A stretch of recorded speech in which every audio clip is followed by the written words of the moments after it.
Fox Sports. We are Fox Sports. We are Houston.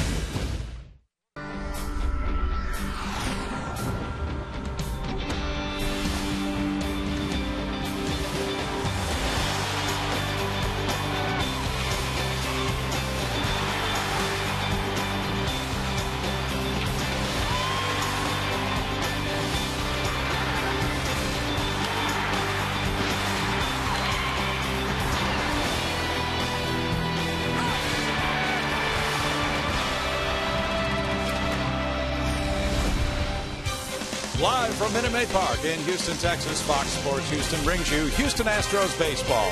Tonight, it's the finale of this four-game series between the first-place Washington Nationals and the Houston Astros.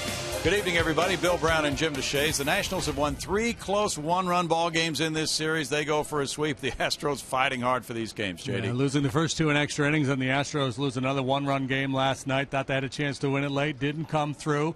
And we got a dandy of a pitching matchup for you here tonight. One of the best young pitchers in all of baseball, Jordan Zimmermann for the Nationals. He's made 22 starts, 8-6 with a 2.45 ERA. He was 4-0 with an ERA below 1 in the month of July.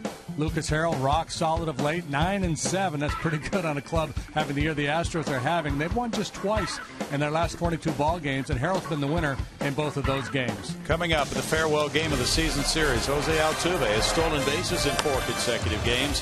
He has a chance to tie a club record with another one tonight. The Astros look to spoil the evening for the Nats, and it's coming your way next.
And the Astros in the 4th game of the series. The first 3 have been taken by Washington, the winningest team on the road all season in the major leagues.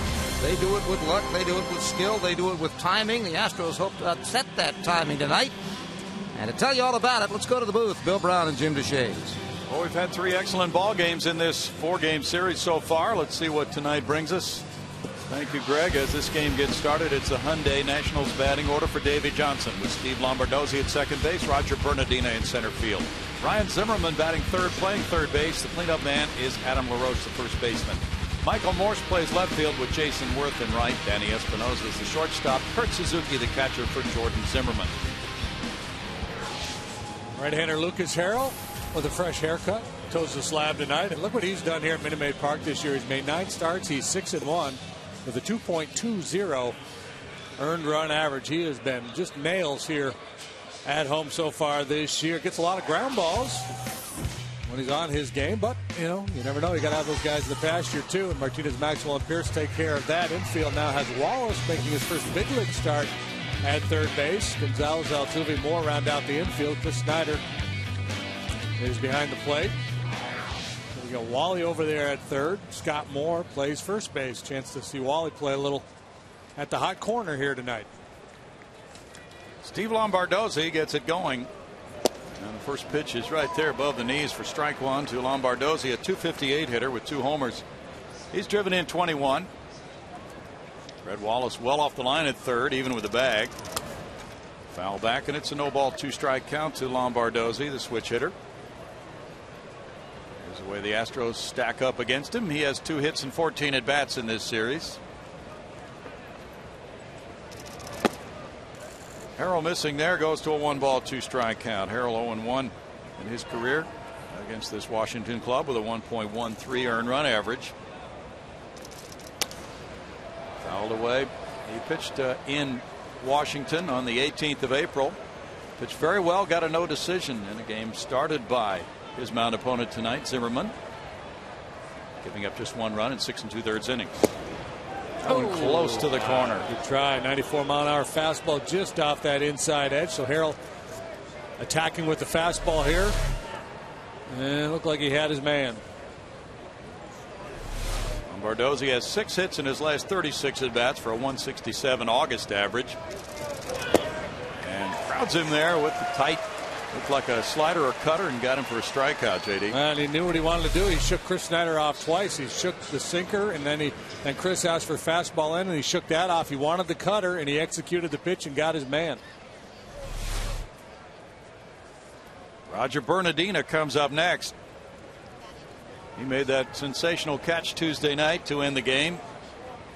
Justin Maxwell moving over toward right center. Bernardina showing bunt, takes strike one. 276 for Bernardina, 3 homers, 19 runs batted in. He is 1 for 3 in this series. He played left field at the end of the game last night and missed a catch in left that turned out to be a hit. Almost really mushroomed on this Washington club. No balls and a strike. He's back in center tonight. Bryce Harper getting a night off with a 276 average for Bernardina. Back-to-back changeups from Harrell. That's a pitch we've seen him use very effectively against left-handed hitters, including his start in Atlanta last time out.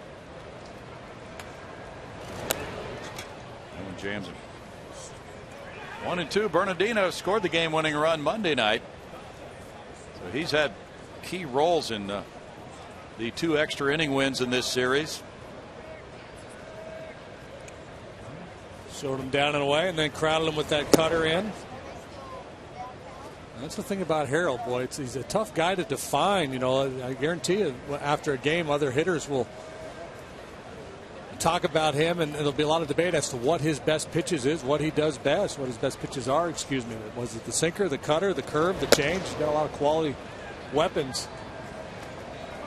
3 balls, 2 strikes now. Bernardina has hit .353 since June 28th and 68 at bats.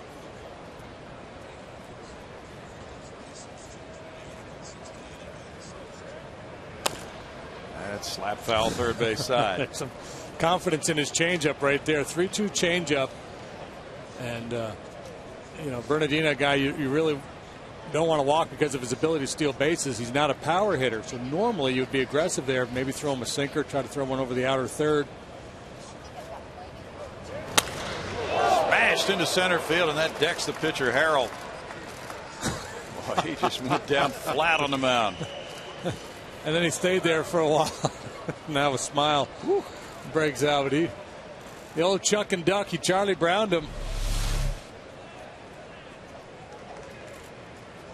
And Bernardina got the head out in front of that fastball and right at the coconut, and then Harrell goes all the way down and then settles in for a little nap. He's going to just kind of sit there and regroup a little bit. Yeah. Within an inch of taking one right between the eyes.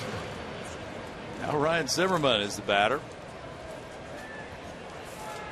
Zimmerman with 15 homers, 59 runs batted in, carries a .278 batting average. Ryan has 4 hits in this series and 14 at bats, driving in 2. New baseball for Harrell. Harrell is still classified as a rookie and shooting for win number 10, ranking high among Astros rookies. Wandy Rodriguez won 10 as a rookie in the 05 season. Club leader Jeremy Robertson with 15 wins in his rookie year of 03. Roy Oswalt won 14 in his rookie season in 01. Bernardina has 11 steals in 13 attempts. Strike one to Zimmerman. Nationals are 7th in runs scored in the National League. And they are 68 and 43 right now, with a 4-game lead on Atlanta. They've won 15 of their last 20. That's the best record in the majors since July 21st. Runner going here. Here's a throw from Snyder to Altuve. Stolen base for Bernardina, number 12. Pitch was ball 1.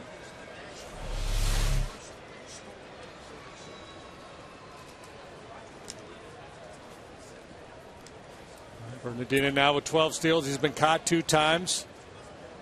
And he gets into scoring position for Zimmerman.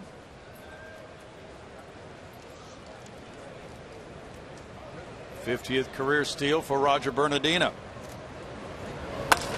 And this one smoked to right center field. Maxwell with a long run back in right center. Still going to the track with a catch. Bernardina late to tag, but he'll still get there easily on a lengthy out, number 2.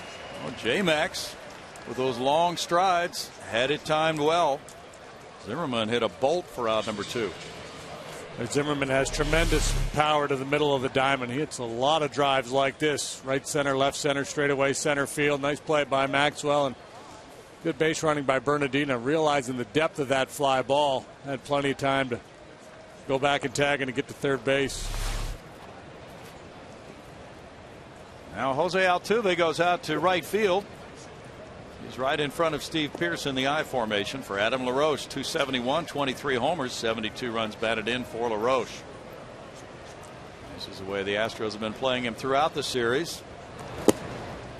Strike one. Well, they've certainly pitched him well throughout the series. They have really kept Adam LaRoche collared in this trip to Houston. He is 1 for 14 with 1 RBI.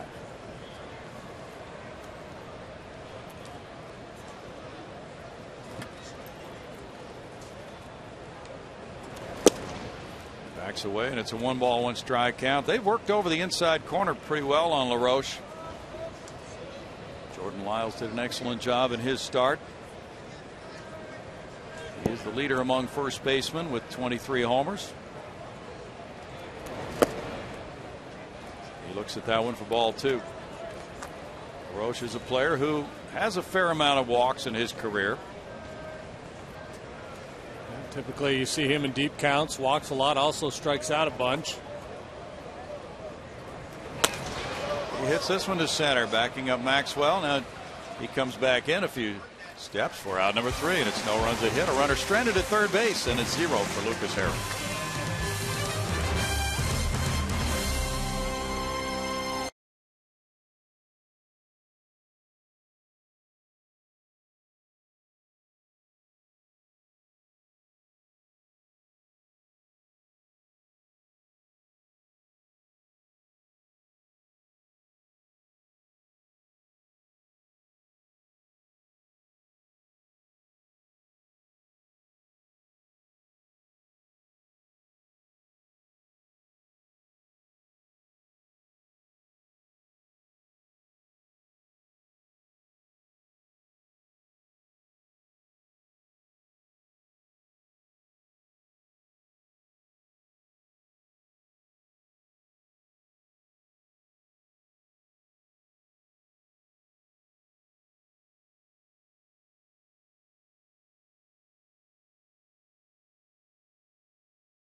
The Astros come up with this Hyundai lineup for the skipper Brad Mills, Jose Altuve at second base, Marwin Gonzalez at shortstop, Steve Pearce in right field, Justin Maxwell in center, Brett Wallace starting at third, J.D. Martinez is the left fielder with Scott Moore at first, Chris Snyder the catcher, Lucas Harrell the pitcher. And it's hard-throwing right-hander Jordan Zimmerman on the mound for the Nationals tonight. And check out what he's done on the road. We showed you how good Harrell's been at home. Zimmerman on the road, he's made 11 starts. He's 6-3 with a 2.03 ERA. That ERA is the best road ERA in the National League, second in all of baseball to Ryan Dempster. Of course, he's moved over to the AL. You look at the Nationals defensively, they've been solid this year. Kurt Suzuki, a relative newcomer. He's played just a few games. He's behind the plate. He throws well. Tough to run on him. Jose Altuve on a 4-game hitting streak has his average right squarely at 300. With 5 homers, he's driven in 30. It's up around his chin for ball one. Altuve is 9th in hits with 125 in the National League, and he scored 62 runs in addition to those numbers. He has stolen bases in the last 4 games. Club record is 5 straight. It's 2-0 for Zimmerman, whose control has been impeccable with just 25 walks in 139 1/3 innings. 4-pitch pitcher, fastball, slider, curveball, change.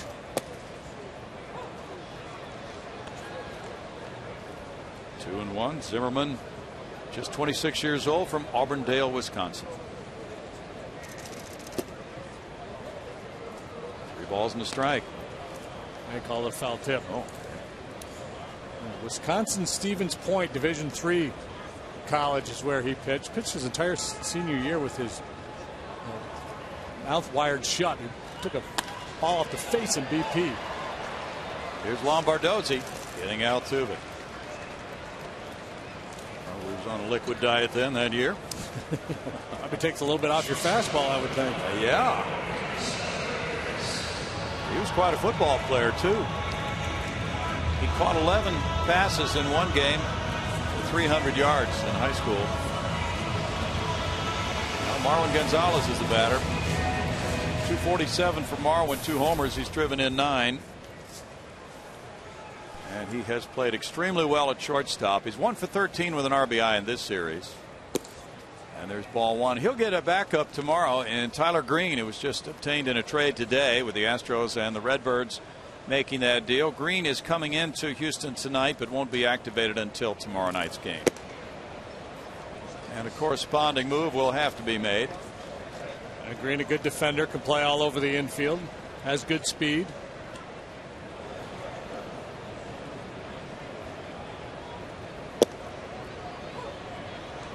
It's 2 balls and a strike. Jed Lowry continues to come back from his knee injury, and also the ankle was affected and a nerve in the leg. It'll be a while before Jed's able to play again for the Astros. So the Astros really felt that the opportunity to pick up Green was a timely one for them because he came up as a shortstop and he can play just about anywhere.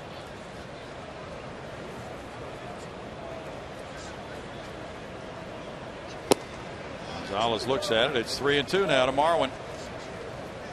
And they don't want to wear down Marwin. He's playing an awful lot right now.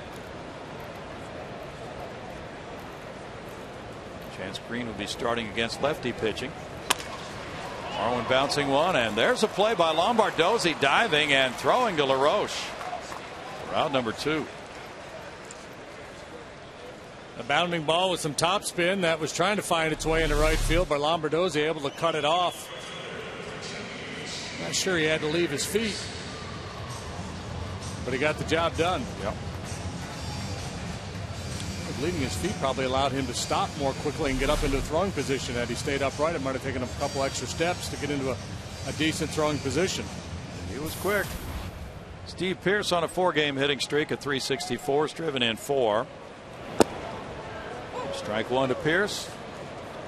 Pearce 4 for 9 with an RBI in this series. During the last 4 games, he's gone 5 for 11. Zimmerman sitting right at 95 miles an hour with that heater. To right center field, and coming over, Jason Worth for out number 3. Zimmerman and Harrell are at 0-0 after 1.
time later in tonight's game, brought to you by Miller Lite. Michael Morse will lead it off here in inning number 2. He's on a career high 17-game hitting streak. He is a threat. Very good power from Morse. He fouls that one back. Strike one. 298 batting average. 8 homers. 34 runs batted in for Michael during that 17-game streak. A .315 hitter.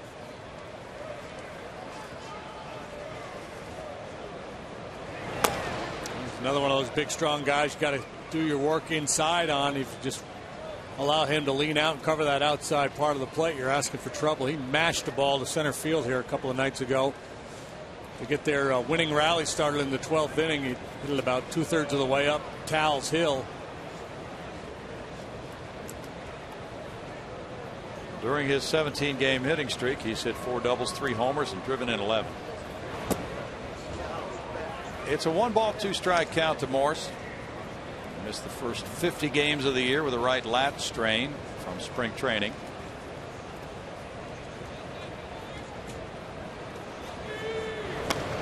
You pointed out last night, JD, they have not had their proposed starting lineup together for 1 game this year.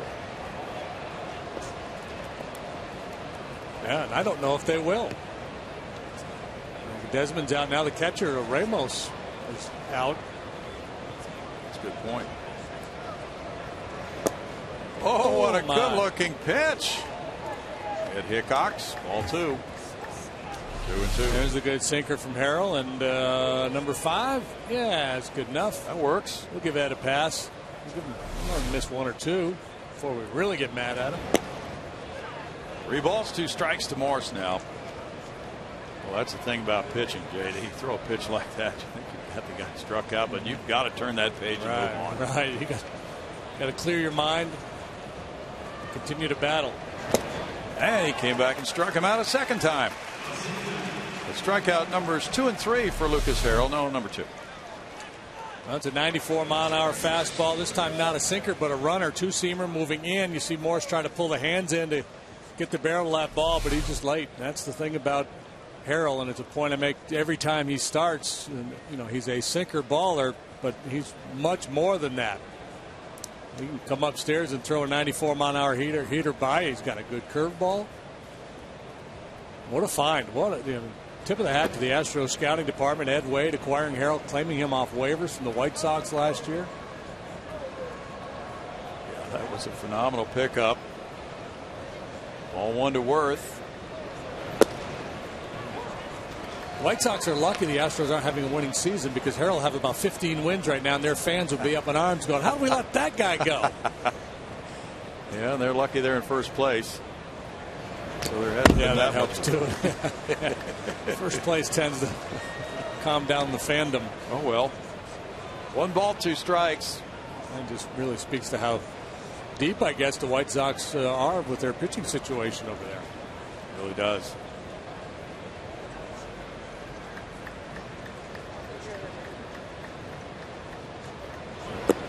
Breaking pitch makes it a 2-2 count to Worth. An excellent player. He's a guy who has very good defensive skills. Signed a 7-year deal. And this club is loaded with money and has not been afraid to spend it. High chop to third. Brett Wallace coming in and throwing across on the run to the stretching Scott Moore. For out number 2. Our first look at Brett Wallace as the third baseman. So far, so good. Not an easy play. Has to come in and charge. Good accurate throw. What do you think here? He was so close to the bag, he was worried about tripping over it, so he had to take a couple extra steps. Is that maybe why? Yeah, I think he had to take a couple steps to kind of right the ship. Mm-hmm. And the bag happened to be in the way there, so he had to figure out whether to take a big stride over it or just go ahead and step on top of it. And Danny Espinosa is the batter. Espinosa at 244, 11 homers, has 39 runs batted in. He's had a big series with 5 hits and 12 at bats, including a homer. Drove in all 3 in the 3-2 win Tuesday night.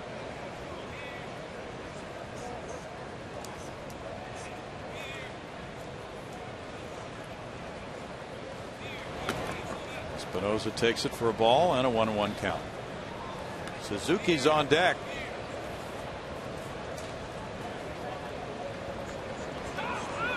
Long Beach State has churned out the talent. Espinosa, Bobby Crosby, Troy Tulowitzki, Evan Longoria. 2 balls and a strike. Won a College World Series or two, didn't they? At least they went. I believe they did, JD. Nationals move on to Phoenix, Arizona for their next series, then San Francisco on this 10-game road trip. Red Wallace comes over, a foul pop. He's going to be out of play. 2-2. This Nationals club has been something away from Nationals Park. 36 wins, 21 losses on the road for the best road winning percentage in the majors. They've either led the NL East or shared the lead for 111 of 121 days. Only the Rangers have enjoyed more days atop their division this year. In tight. Don't walk off. 3-2. Again, taking that shot with that little comeback fastball to the inside corner. The second time he's executed that pitch. Second time he's been pinched a little bit in there. Espinosa jackknifing out of the way. Looked like he was surprised by that location. Half foul. And maybe Lucas Harrell watching Jordan Lyles work effectively inside to these left-handed hitters. Put that in his memory bank, or maybe that was his plan all along. But well, this was 2 or 3 starts ago with Snyder back there. They did that. I can't remember what club it was against. Might have been the Pirates. Might have been the D-backs. I don't know. But they started throwing cutters in on the lefties because the lefties were clearly looking sinker away, and he just started pounding in with cutters. Swing and a miss. Espinosa's down with strikeout number 3 for Harrell, keeping this game scoreless after 1.5.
As we go to the bottom of the second, and the 1990s blue and gold uniforms are back as part of the 50th anniversary celebration presented by the Methodist Hospital System. Head on out here to Minute Maid Park August 10th for 7:05 game against the Brewers, and 10,000 fans will receive a 1990s blue and gold replica jersey courtesy of Coca-Cola. Buy tickets at Astros.com. Bill?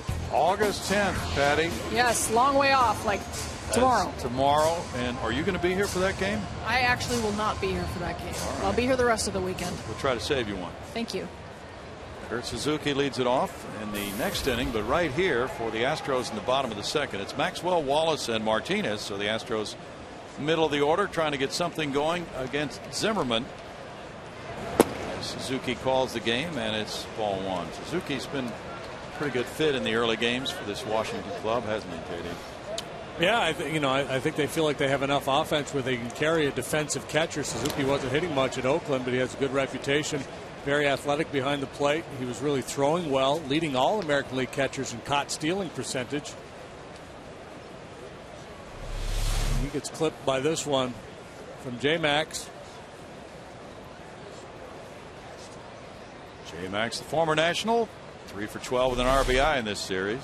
Spent his first 5 pro seasons in their system. He had a youngster trailing him around on the field during BP. 2 balls and a strike for Zimmerman. Zimmerman's ERA is the second best in the National League, 2.45. That's a good tight slider. He's a tough customer. He throws strike one more than any other pitcher in the league, except for Cliff Lee. He and Lee, the only 2 guys that throw strike one 70% of the time. Off the plate for ball 3. See, his MO is to get ahead with the fastball and try to expand with the slider. Can afford to do that because he throws 95 miles an hour and he keeps the ball down. So far tonight, though, he has been falling behind some of these Astro hitters. 3 out of the first 4 have seen ball one. Wallace on deck, and then Martinez. Well, Zimmerman, even though he got a no decision in his last outing, gave up 4 earned runs in 5 innings. Had 11 straight quality starts before that.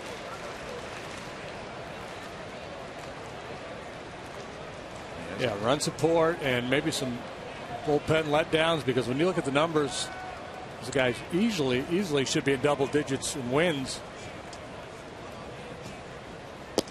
J-Max went for it, and he knew it. Strikeout number 1 for Zimmerman. This time Zimmerman plus a 96-mile-an-hour fastball just off the outside corner. A little 2/3 swing there from Maxwell, and he's headed back to the dugout. Pitchers setting the tone early here, both Harrell and Zimmerman on the attack. They really are. That's a good way to put it. Brett Wallace, 292 with 4 homers, has 8 runs batted in. Brett 1 for 7 in this series with an RBI.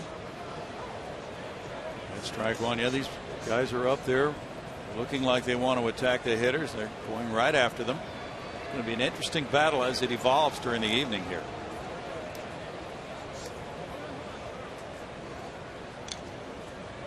Last night the Nationals drew 8 walks and they won it 4-3.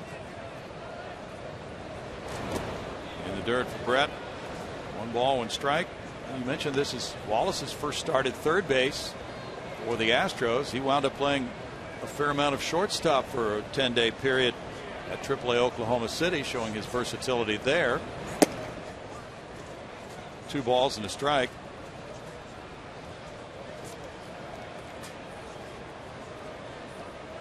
Scott Moore's been playing quite a bit of third, but today he's at first and Wallace at third, in a different looking infield for Brad Mills.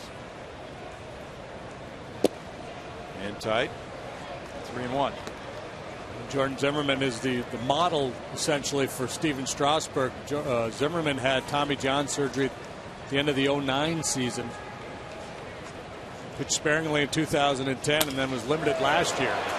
Liner over shortstop into left center field. Wallace takes the turn. Roger Bernardina's going to gun it, but it's offline.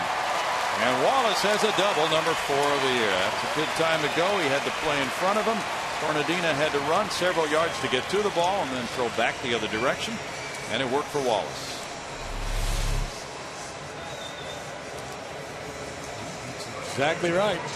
Deep enough. He's got the outfielder retreating.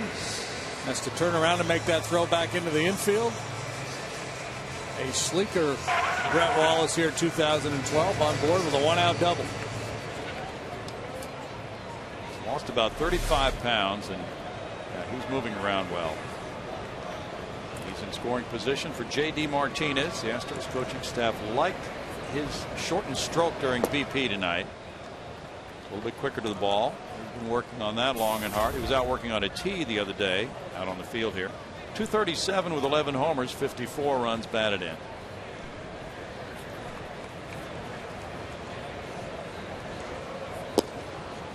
Just off the edge.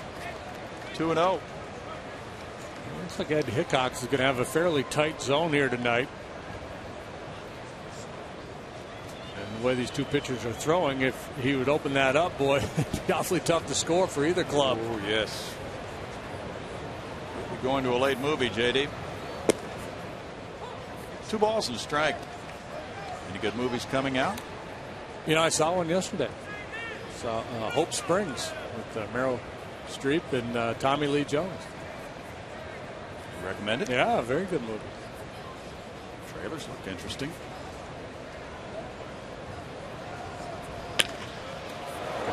Safely say it's Meryl Streep like you've never seen her before. Ooh. And we don't want to give away the entire plot, but isn't that a couple that's been married for many years? Yes. Okay. And Meach. Come on, Meach. He's got his heart is pounding. Hey, he's doing his Red Fox down there. Elizabeth, I'm coming. It's the big one.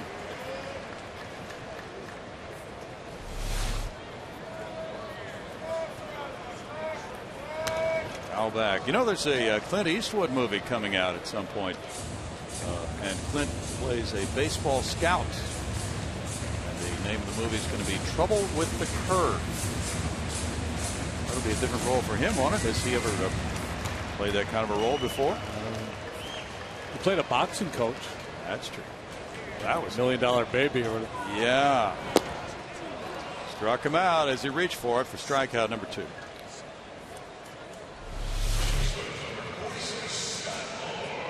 That's JD lunging at that slider, but that's because of the fastball and the fact that he's done work inside. He's moved the ball both in and out.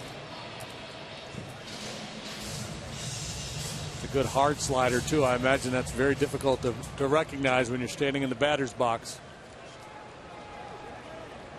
Now Scott Moore has this 2-out RBI opportunity. Whoa, not anymore. It hit him. Now Chris Snyder has a 2-out RBI opportunity. As Moore goes up the line to first. He's going to limp up the line, and Nate Lucero's coming out for a look. Actually hit him on the back leg, trying to throw a 2-seam fastball that starts in and runs back to the corner, and Zimmerman never really got the movement he was looking for. And Moore is wishing that he did. Yeah. That one caught some bone. There are times you don't mind taking one for the team. But with a man in scoring position and a fastball to the kneecap or the shin bone, you'd rather not. 94 miles per hour right there. He's feeling around the right knee area.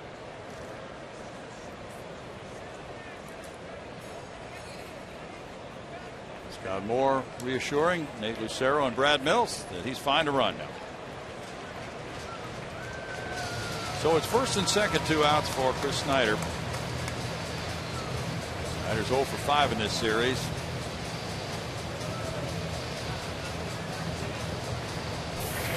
Played about half the time for the last month. 173, 5 homers, 20 runs batted in.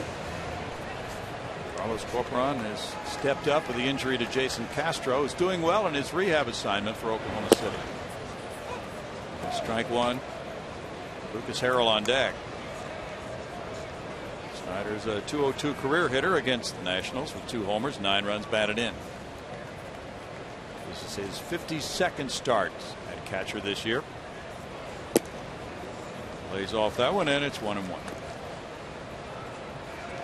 Astros team batting average in April was .257, in May .244, in June .238, in July .230, in August .206.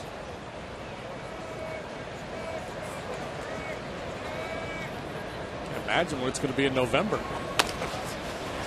Zimmerman to his left, throwing to second, gets the force play on Moore. No runs, a hit, 2 men stranded after 2, no score.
to answer a trivia question brought to you by AT&T.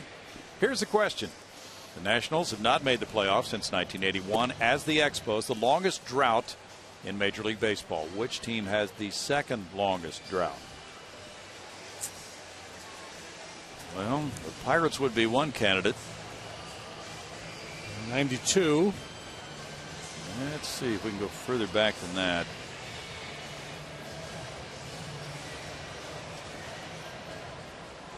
Orioles? Been a while for them, hasn't it? There's another candidate, yeah. It has been a long while. Kansas City? Yes. You like that one? Yes. Kurt Suzuki is 2 for 10. They haven't been relevant since George Brett. Ball 1-2 Suzuki. That's a long time. It's high and it's 2 balls, no strikes to the number 8 hitter with Jordan Zimmerman on deck and Steve Lombardozzi due up third in the inning.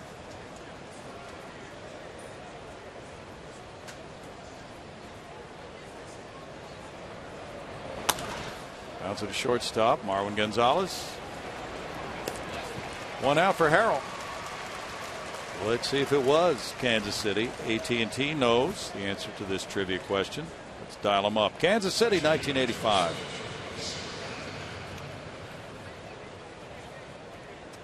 They play the Cardinals in the World Series. That was a blown call in that World Series. Don Denkinger. It was on my honeymoon. Were you watching the World Series on your honeymoon? No. Okay, you just read about it. I was in Jamaica. No problem, buddy. You probably didn't talk a lot of ball in Jamaica on your honeymoon, did you? Well, you know,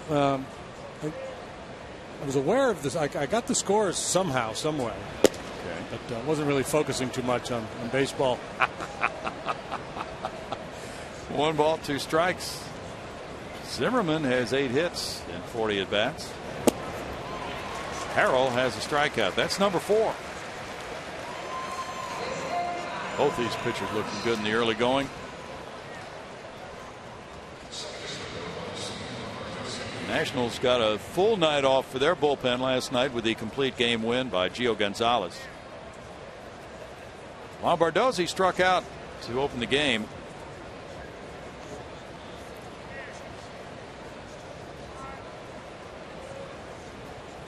He won a minor league Gold Glove at second base last year.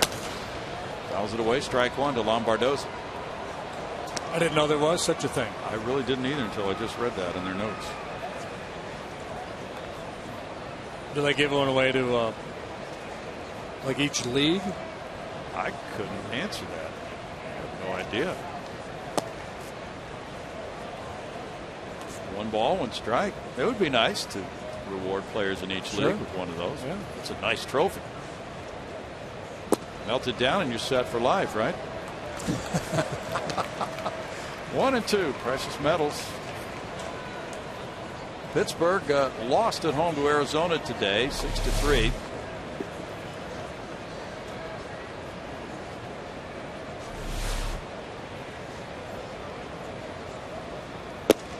There it is. Strike 3 call. That's number 5 for Lucas Harrell. And he has 3 shutout innings under his belt. No score after 2.5.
By the MD Anderson Cancer Center, making cancer history, and it was on this night in 1976. And Cesar Cedeno hit for the cycle for the second time in his career. The Astros defeated the Cardinals 13-4. He, of course, spent most of his career with the Astros, finished it up with some other teams, including the Reds. 1985 trivia note, Cesar Cedeno was one of 5 Cincinnati Reds with 2,000 hits on that same roster. There you see the Astros cycles all the time, and you see Cesar and Andujar dominating 3 Cedeños in the all-time cycles leaders. Watson, Bagwell, Biggio, Luke Scott, the last one in 06. Thanks, Greg. Lucas Harrell leads it off. No score. Taking strike one here in the last of the third inning. He is 8 for 42 for a 190 average. And has 1 run batted in. He has pinch run in this series. It's no balls, 2 strikes to Harrell.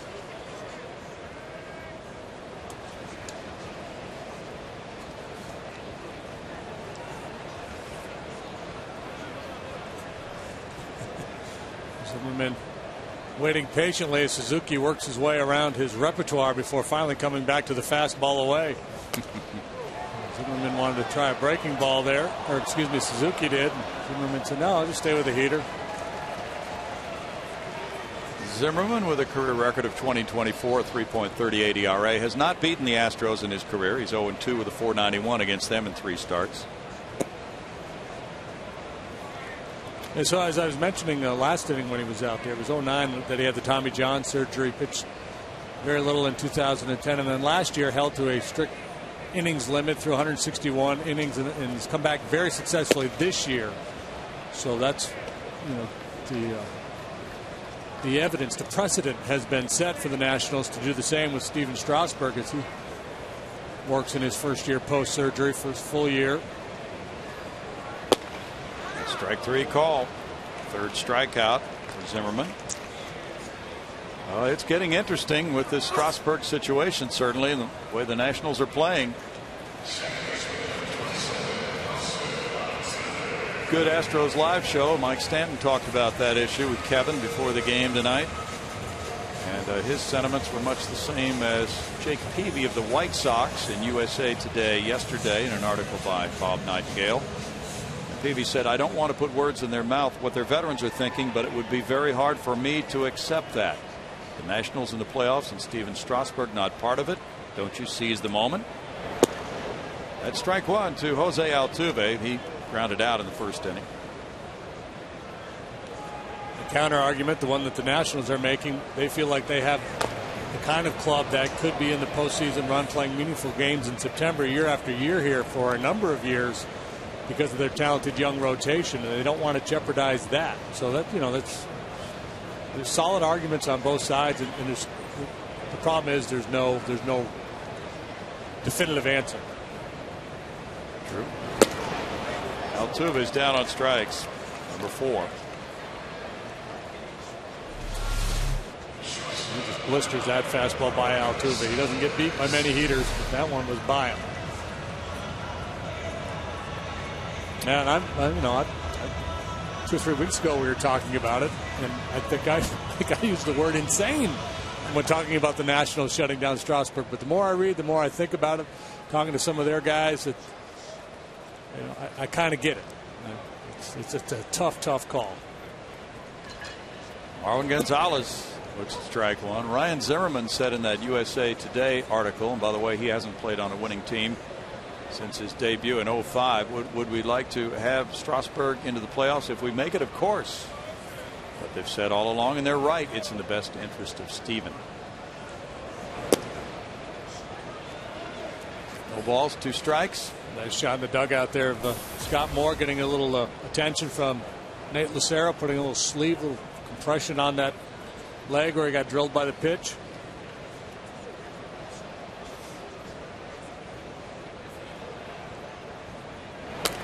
Marwin fouls it back. Jeff Francoeur of the Royals said guys like Ryan Zimmerman, who have been there a long time, how can you say it's fair? You're telling Strasburg once you get to 180 innings, go enjoy October from the bench, just shoot me. So there are diverse opinions, and that's what makes this a really interesting situation around this Nationals club right now.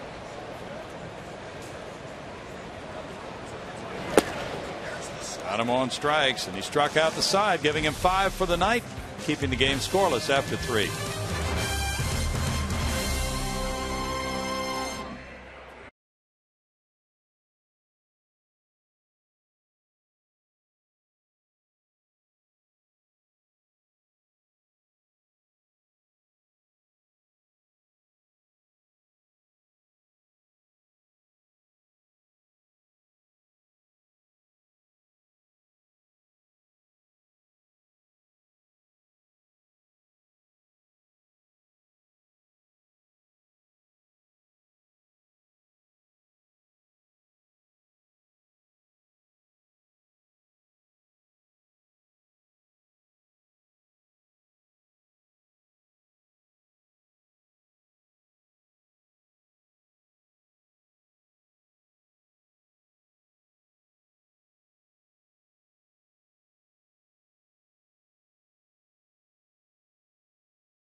This is part of their 50th anniversary celebration. Join us this Sunday when the Astros host the Brewers, and 10,000 fans will receive a retro umbrella courtesy of HEB. Root now and buy tickets at Astros.com. Bill?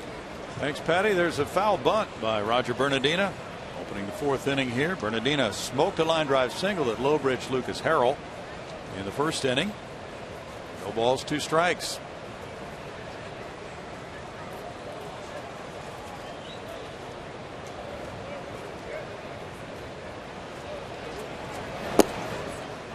Looks at that one for a ball, and it's a 1-ball, 1-strike count to Roger Bernardina from Curacao.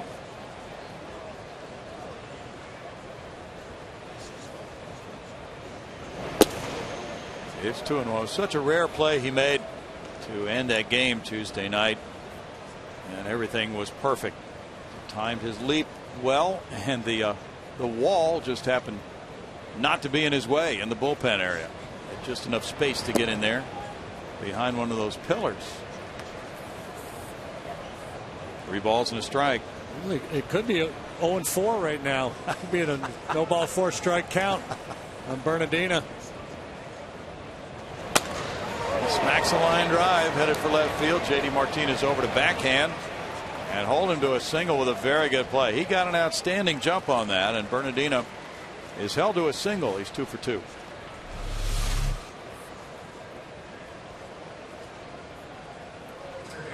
Inside out swing on a 2-seam fastball moving away from him. JD playing a little deep out there, able to cut it off before it gets to the wall. And even with Bernardina's speed, no chance to get 2 there. Stole the bag last time. See what his intentions are here. Zimmerman hit a deep drive to right center field, caught by Maxwell. Ball 1 to him.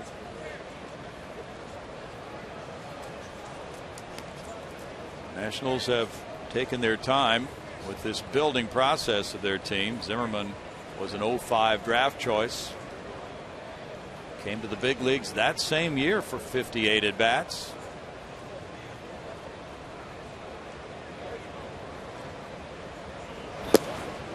Well, they built around him, gave him a contract extension. They've added some parts, signing a free agent like Worth, bringing in Morse. It's all worked out very, very well for this Nationals organization. They lost more than 90 games 4 times since 05. 2 balls and a strike. And they're ahead of schedule, according to many stories. After going 80-81 last year, Phillies were picked by many to win this division again this year. Braves were thought to be strong, and they have been. The Marlins were expected to be good this year. It's been, in many ways, a very surprising outcome to this point of the season. It's set up to be a very deep, very tough division. Nobody expected the Phillies to be bad. Mets overachieved for a good chunk of the season. They've kind of found their level now, but this Washington club is very good. Atlanta's rock solid. The Fish have been a disappointment. Medina dives back in. Nationals are second in the National League in run differential. They've outscored their opponents by 85, and that's where they rank. 4 games in front of Atlanta.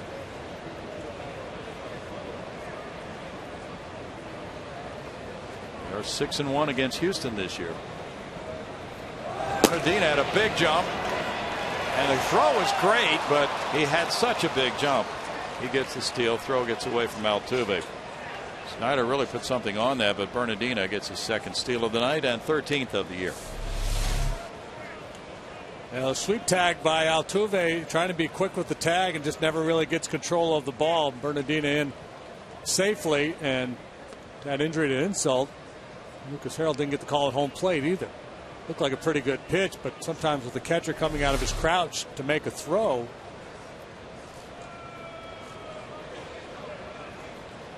Now it's 3-1. Umpire gets blocked.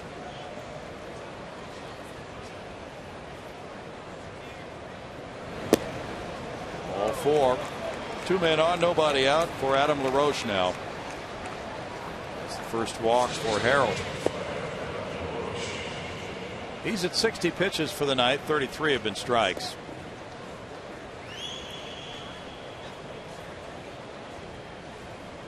LaRoche hit a fly ball to center in the first inning.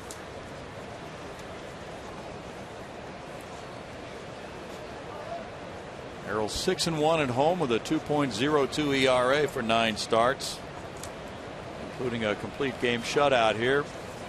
A win over San Diego. That was back in late June. 1-0.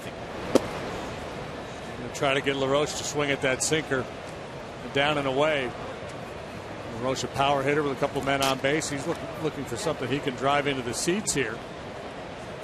If you get him to swing at that sinker, try to pull that sinker moving down and away from him. That might be your double play ball. The dirt for ball 2. With this double play situation, Altuve is playing on the infield for LaRoche instead of in right field. Yeah, it's tough to convert that 9-6-3 double play. You don't see that one very often. Big pitch coming here. How could it be that big? It's only the 4th inning. Well, considering the way Jordan Zimmerman's throwing the ball and the way he's thrown the ball all year, if LaRoche were to pop one here, that could be awfully tough to overcome. He took it for a strike. 2-1.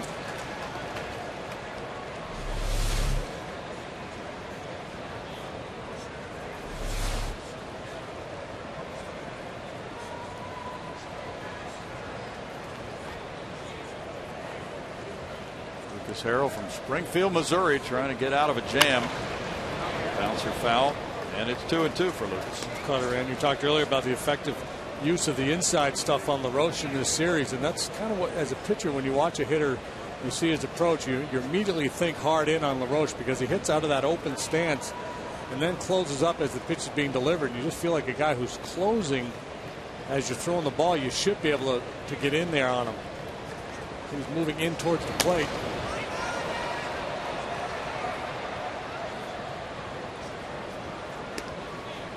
Going to take some energy here in the 4th inning for Lucas. He's got plenty of that. Last year he was 0-2 as a major league pitcher. 5-1 at Oklahoma City, 7-3 at Charlotte. Good ERAs at AAA. Claimed on waivers by the Astros in June of last year. Broken bat, a liner up the right field line, lands in for a hit. Bernardina coming to the plate to make it 1-0 on the RBI single by LaRoche. 73rd run batted in for LaRoche. Bernardina home, Zimmerman to third. So they came off the hard stuff in with a changeup, which is also a very effective pitch for Lucas against left-handed hitters. And it's not like LaRoche blistered this ball. He was out in front of it, hit it off the end of the bat, but muscled it into right for an RBI single.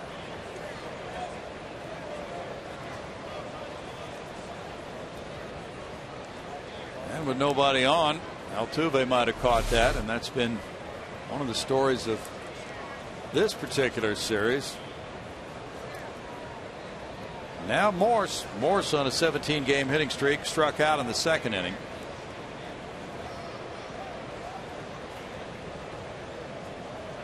Gonzalez and Altuve set up to turn two here. And that one's into right field. Pierce coming in, the tag at third. And here comes Zimmerman to the plate to make it 2-0. Sacrifice fly for Morse. He gets his 35th run batted in.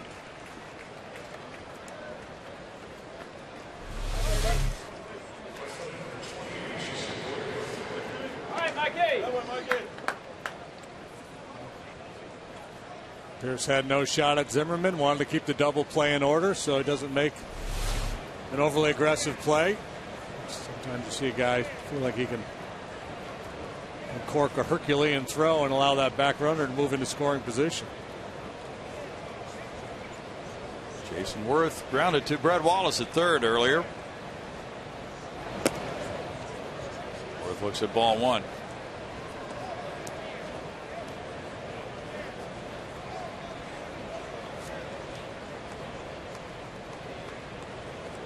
Espinosa's on deck.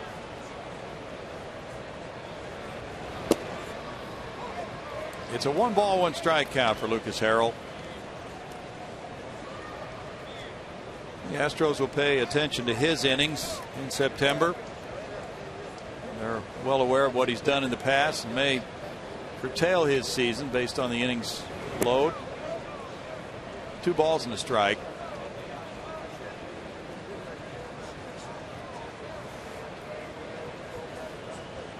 George Springer has been promoted from Class A Lancaster to Double-A Corpus Christi.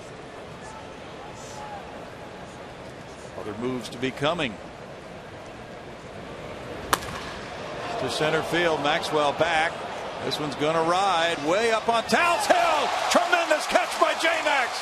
He gets it back to the infield. A double play shot, no throw. What a play up on Towns Hill by Justin Maxwell, the former National.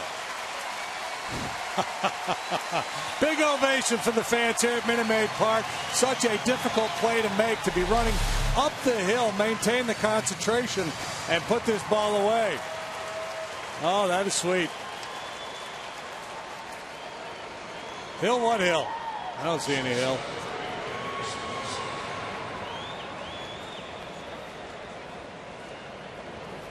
He did fall, but he maintained his concentration as he was falling to grab that baseball.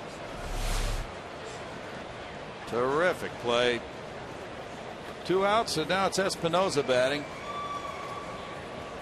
He struck out earlier. Bangs this one into right field. And LaRoche had to get out of the way of it. He goes to second base on the single to right by Espinosa.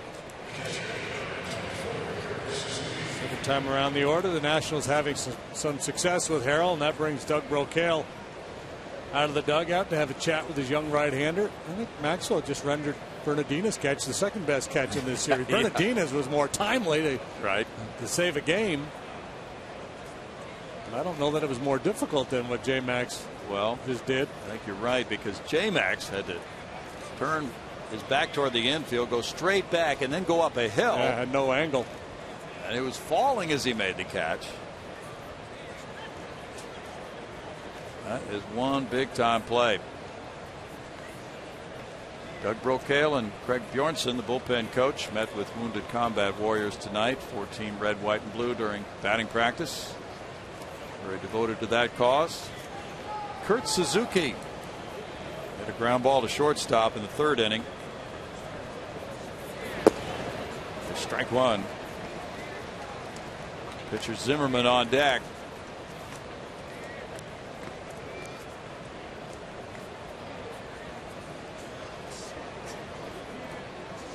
Four hits for the Nationals, one for the Astros. It's a 1-ball, 1-strike count.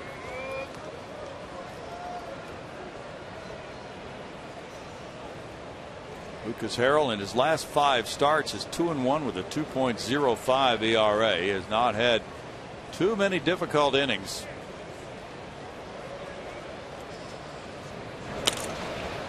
In the air, and let's see if Scott Moore might be able to make a play on this. Nope. About 10 rows back. 1-2. Tomorrow night a brand new series starts with Milwaukee here. Bud Norris and Mark Rogers at 7:05 on a flashback Friday. Astros Live comes your way at 6:30. Saturday night it's Dallas Keuchel and Marco Estrada with a 6:05 start time. Astros Live at 5:30, and Sunday at 1:05 Jordan Lyles matches up with Giovanni Gallardo.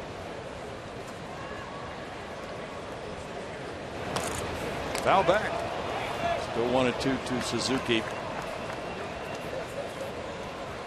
Brewers are off today.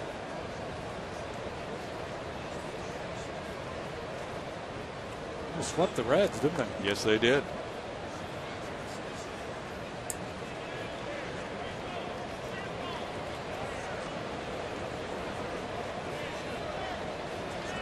That is no easy feat. 2 balls, 2 strikes. The Reds with a 4-game losing streak are at Chicago tonight. They had a rain delay. They're just getting warmed up now for that one with Chris Bolstad going for the Cubs. And Pittsburgh has lost, so that gives the Reds a chance to bump their lead back up to 3.5 games with a win tonight. Pittsburgh lost 6-3 to Arizona. 3-2 now. Joe Saunders got win number 6 for Arizona, and Wandy Rodriguez was the loser. Wandy 7-11 now. J.J. Putz got his 21st save, and Chris Johnson did not homer for Arizona. That's a story these days. Jason Kubel hit a couple, though. He has 25 now. And Will Nieves at number 2. What a year Kubel's having. Oh, 3 against the Astros in 1 game. check Wandy's pitching line. 6 innings, 7 hits, 4 runs. Runners go, and it's tapped foul. I mentioned George Springer has been promoted to Double-A Corpus Christi. At Lancaster, he was a .316 hitter with 22 homers, 82 runs batted in, 28 steals. First round pick last year after an outstanding collegiate career at the University of Connecticut. Tore it up in Lancaster. Now he'll get a chance to face some Double-A pitching for a while. There's going, and it's ball 4. Suzuki takes a walk. That's number 2 of the inning, and it loads the bases for Zimmerman. A stressful inning for Lucas Harrell, who will be facing his 8th batter coming up. Working awfully hard here in the 4th, and Zimmerman's no slouch. Better than most among the pitching fraternity when it comes to stepping up there with a bat in his hands. 8 hits this year. Zimmerman looks at ball 1.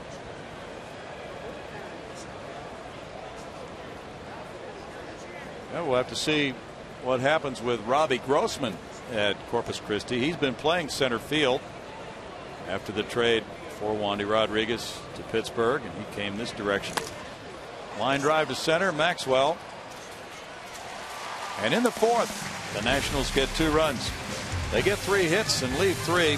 They lead it 2-0.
Houston, brought to you by Jack in the Box. Get the All-American Jack combo for only $4.99 plus tax at participating stores. And by the all-new Mazda CX-5 with 35 highway miles per gallon. Nationals take the first lead at 2-0 despite the great catch by Maxwell in center field. The Astros coming up, trying to get something going against this man. It's not been easy. Here's Bill and J.D. Interesting story, too, on Jordan Zimmermann and how he became a Washington National, and it was chronicled in Sports Illustrated back in the 06 season when Alfonso Soriano was on his way to 40-40 status, 40 homers, 40 steals. Teams were coming after the Nationals and their GM Jim Bowden trying to trade for Soriano, and Washington resisted because the offers were not strong enough. Let Soriano stay with the Nationals, play out the season, become a free agent, got a compensation draft choice for him, and voila, Jordan Zimmermann is on the scene years later. So they've made good use of their picks. He was a second rounder in 07. Developed quite well through their system. He had Tommy John surgery, as JD mentioned, in 09. And last year he worked 161 innings. And that set him up as kind of the model for Steven Strasburg in some ways. Now the bottom of the fourth inning, and Zimmermann has a 2-0 lead. It'll be Pierce, Maxwell, and Wallace. Steve Pearce hit a fly ball to right in the first inning. It's the hardest throwing starting five since velocities were first tracked in 2002. Washington's rotation averaging about 93.6 on fastballs. 2 balls, no strikes.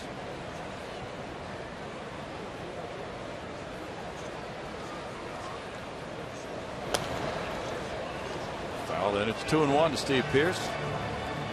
Maxwell on deck, Wallace to follow. Yeah, you know, I heard that when we were in Washington about them being the hardest throwing staff since 2002. But there have been radar guns and they've got charts on pitchers for years and years and years. I guess they just haven't compiled all those numbers. Is that Fangraphs that did that? Or? I believe so.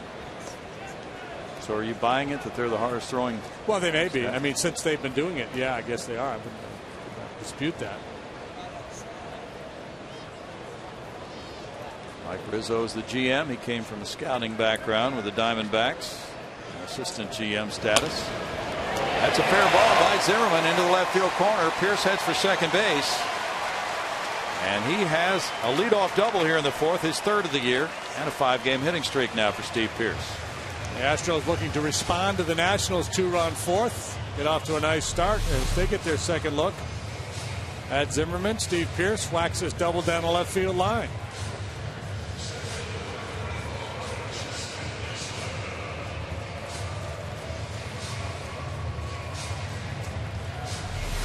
Now Justin Maxwell worked the count full, and he struck out in the second inning. According to the Sports Illustrated story, over the past 3 years, no organization has spent more on bonuses for draft picks than Washington. Tap to third. Zimmermann looks the runner back to second and loops the throw to first. 1 out. Zimmermann, I think, is at his best when he's on the move. He has got some throwing issues, but he seems to be better when he's moving those feet. Really does. Coming up the line or going in the hole. Takes a quick look, make sure that Pierce isn't going anywhere, and then gets Maxwell at first base. Well, you know, you draft Harper, you draft Strasburg. That's a lot of money you're going to have to spend right there. I bet it is. 2 guys at the top of those draft classes like we haven't seen in a while. Red Wallace doubled to left center in the second inning on a 3-1 pitch. Take strike one. Every year when the draft comes around, we talk about there's no such thing as a sure thing. It's a bit of a crapshoot. It's not like basketball or the NFL. But if there ever was a sure thing, Strasburg and Harper were it.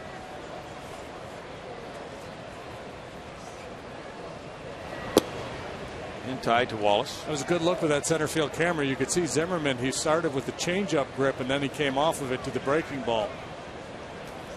I don't know if he does that all the time, but a lot of guys do, because the changeup grip, whether it's a circle change or something, it's a bigger grip, and you tend to flare your glove sometimes. So guys prefer to start there and then get a little smaller to get their fastball or breaking ball grip, as opposed to the other way around. And then if you can't quite figure that out, you just go Ryan Dempster and you do all those crazy machinations with the thing flipping this way and that. That's fun. These hitters are looking for every edge. Boy, hitters are in that dugout right now watching for any cue, any little thing. Does he tip his glove at a certain angle when he throws his fastball versus his breaking ball? Does he set his hands when he comes set a little higher when he's throwing his fastball or his breaking ball? As I've said many times over the years, they are a diabolical lot. Hands out there on the hill trying to earn a living, and they're just breaking them down. They look like nice guys, JD. Yeah. They can be. It's all a plot.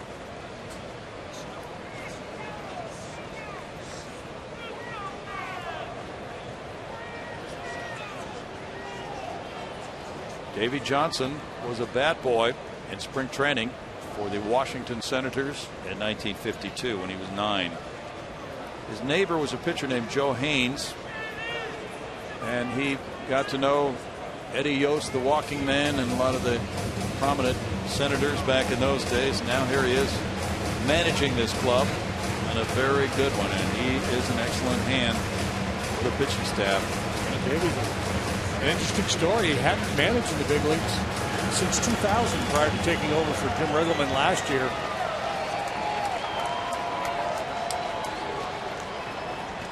Got one of the best winning percentages all time in the top 20, second active only to Joe Girardi. Wallace got cheated on the swing, struck out. Number 6. So after conferring, they opt to go high fastball, and it pays off.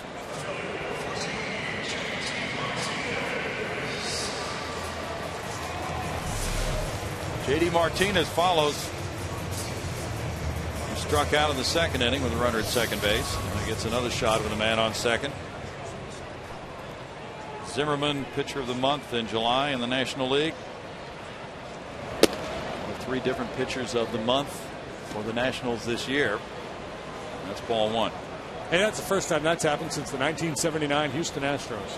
Wow. You're all over that.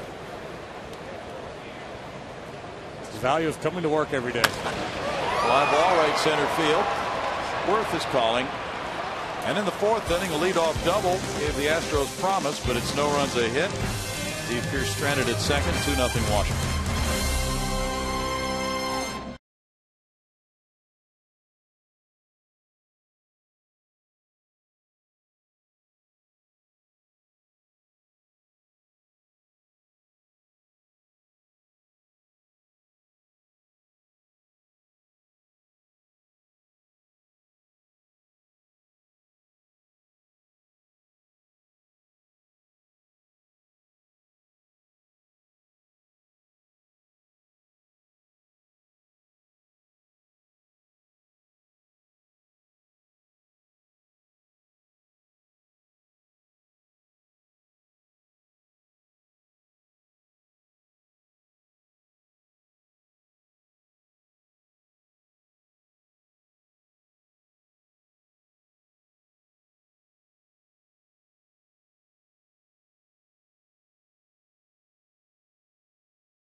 Festas, what do you drive? Tomorrow, the Milwaukee Brewers come to town for the first of a 3-game series, and Bud Norris will be making his 21st start, still looking to snap the longest losing streak of his career. It's an 11th career start against the Brew Crew in the 3rd of the season. He'll go against Mark Rogers, who makes his 3rd start for the game break. Brownie, back to you.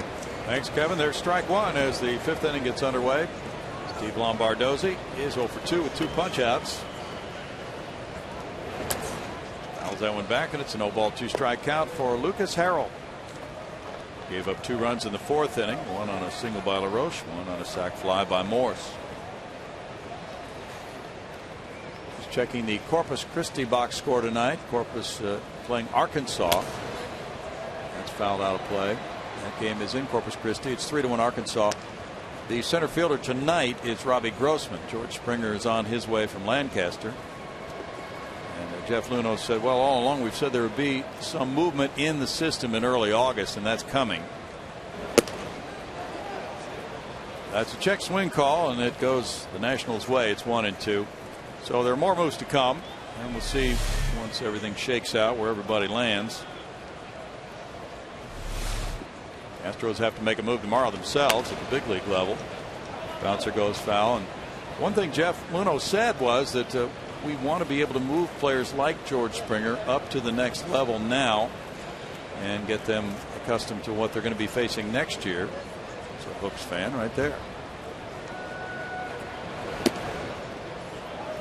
Yeah, I mean, have a lot of success at one level, get a promotion, and get a taste of the next level. He said we're sensitive to those clubs being in contention for playoff spots, though. Foul back, and he said we really don't want to disrupt their chances to be playoff teams. He said I've got I think he said 6 minor league rings for championship clubs with the Cardinals. It might have been 8. He said I'd like to start potting them up here now. So that's part of the plan.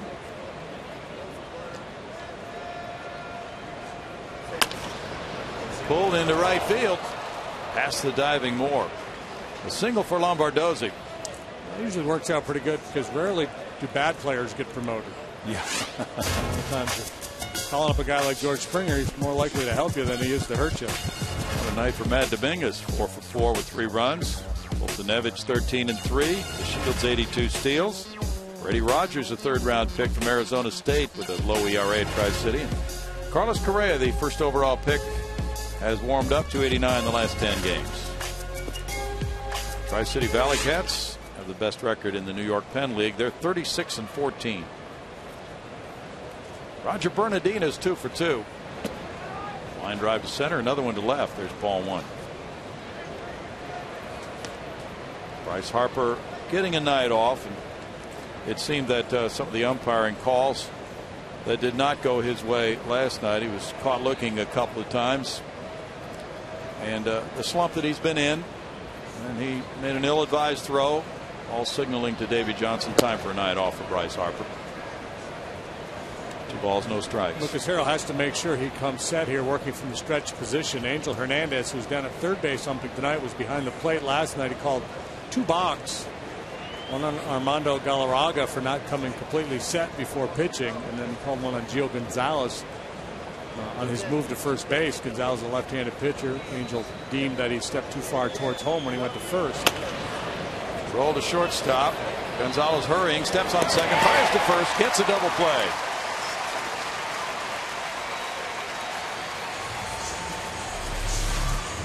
Well done, Marlin. 6 unassisted double play. A couple strides to the bag. And he gets a speedy Bernardino. Footwork was good. Took that step while throwing, and it landed him right on the bag at second. Zimmerman walked and scored in the 4th. He hit a warning track fly ball deep to right center in the 1st inning.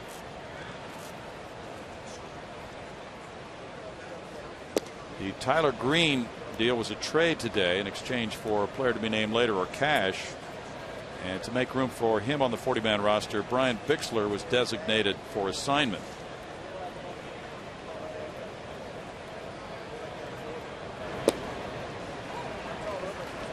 It's 1-1. So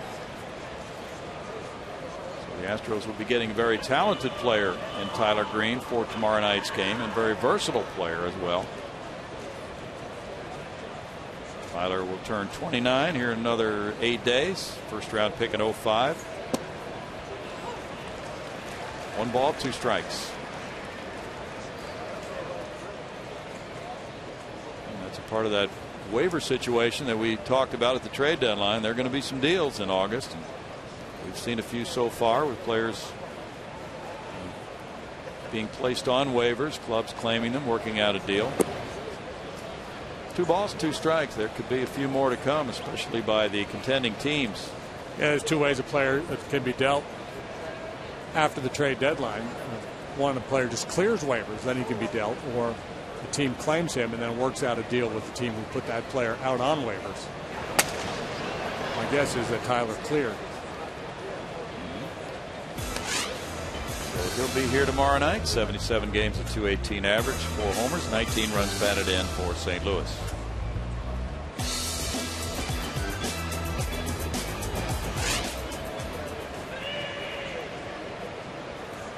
Has a nice smile. He's a good base stealer. Looks like he's happy to be here, even though he's not here yet, which is an amazing thing.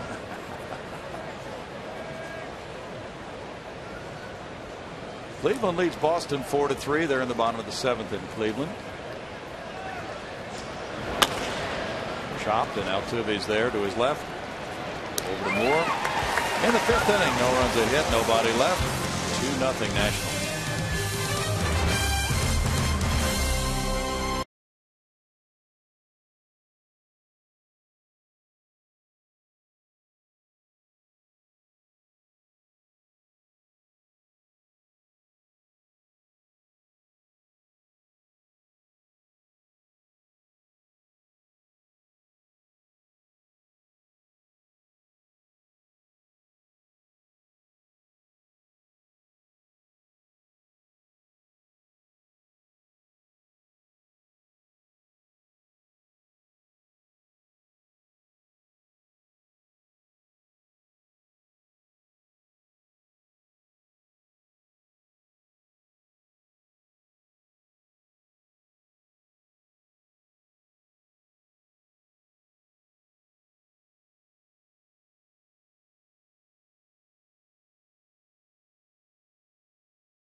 Nationals lead the Astros 2-0. Middle of the 5th. Every Sunday home game is an Astros Family Sunday. It's presented by Minute Maid and Kroger. And this Sunday, the Astros are home. The Brewers are in town. It's a 105 game, and fans can enjoy the Kids Fun Zone before the game.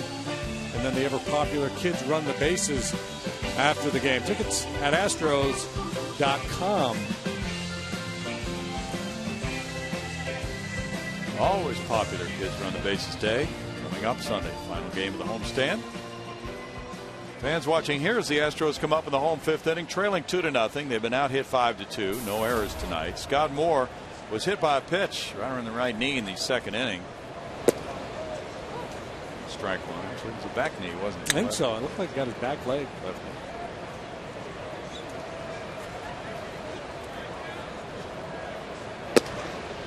Fastball rides up at 94. It's out of the zone, and that makes it 1-1 for Jordan Zimmerman, who was a part of a 26-inning scoreless streak by the Washington starters earlier this year. That was a club record. And you can just imagine this team going into the playoffs with the rotation. Very strong threat to go pretty deep into postseason play.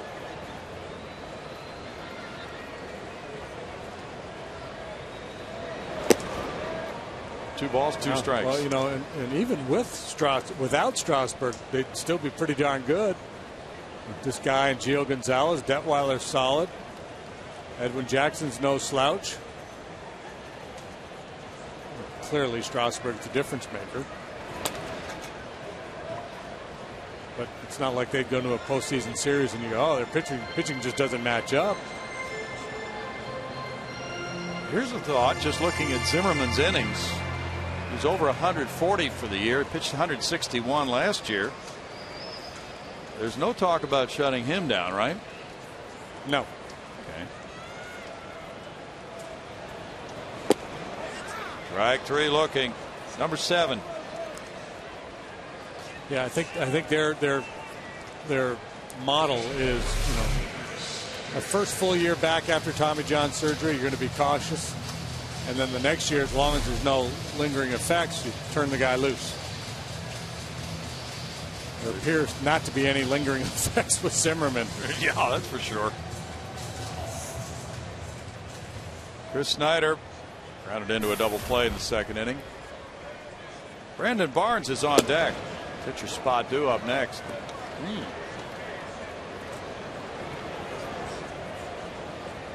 What's going on with Lucas? That is the question of the night. No balls, 2 strikes. John Lannon has been called up twice to pitch in games of double headers and has pitched well both times for the Nationals. He's back at AAA now. Zimmerman now has reached 100 pitches. No, Harrell has reached 100. Okay, well, that would explain why they would hit for him here. Probably wouldn't get more than one more inning out of him anyway. Zimmerman's not anywhere close to that. That's only his 70th pitch or thereabouts. 1-2. But they have Lannon, so they can call him up in September, put him in the rotation. Should they shut down Strasburg at that point? Mickey Story warming up for Houston. Snyder's down on strikes. That's 8 now. And it'll be Barnes pinch hitting. And again, that tight, fairly unrecognizable slider out of the hand from Zimmerman.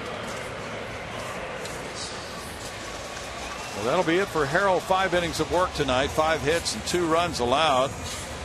He walked 2 and 5. Barnes just picked up his first major league hit last night, going 1 for 4. And he's now 1 for 7 as a big leaguer. Strike 1 to Brandon. Southern California native. He pops it back. No balls, 2 strikes. And he made a comment he'd like to get back to playing his game now that he got that first big league hit. Big league environment can be somewhat game changing for a young player sometimes until he finds some success. Well, you know, down in the minor leagues, you're just playing the game. You get up here, you're answering a lot of questions from the media. You're a little anxious, on edge a little bit till you settle in. And then after a while, it feels just like the minor leagues again. You're just playing the game. Everything that was once new becomes routine. Father Mike is here. And, his wife is back. They got to see his first 3 major league games. Sean, his wife. His best friend was here. His pastor. 1-year-old Kennedy. A big week for the Barnes family. Now, let's see if he can get his first extra base hit for them. 3-2 the count on 26-year-old Brandon Barnes, drafted in the 6th round by the Astros in 05. Fastball and strikeout number 9. Zimmerman strikes out the side for the 2nd time in this game, and through 5 has a 2-0 lead.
side, too. Time now to introduce you to my fan of the game all the way out here on the Coca-Cola Plaza. Kenny, a big day for you. Tell us what's going on up here. We're having a great time. We're just watching the game. Because why? It's my birthday. It's his birthday. How old are you today? Good. You're good? Okay, how many does that equate to in years? I don't know. 7. He's 7. And Brad, he's your son here. This was a big deal to you guys. You wanted him to be the fan of the game. You guys tweeted me a million times. Everybody did. But you guys are all huge Astros fans, aren't you? Absolutely. We love him no matter what. You know, we're here. We're watching him on TV. It just, you know, he wanted to have his birthday here, and we made it happen. So we really appreciate you doing this for us. All right. Well, happy birthday to Kenny. And I got to tell you guys, it was kiss cam going on in the break just before we came on. I told him that's why I was here. He had to kiss me. And what did he say? Nuh-uh. He's the fan of the game, but he's just not a big Patti Smith fan. So back to you, Bill.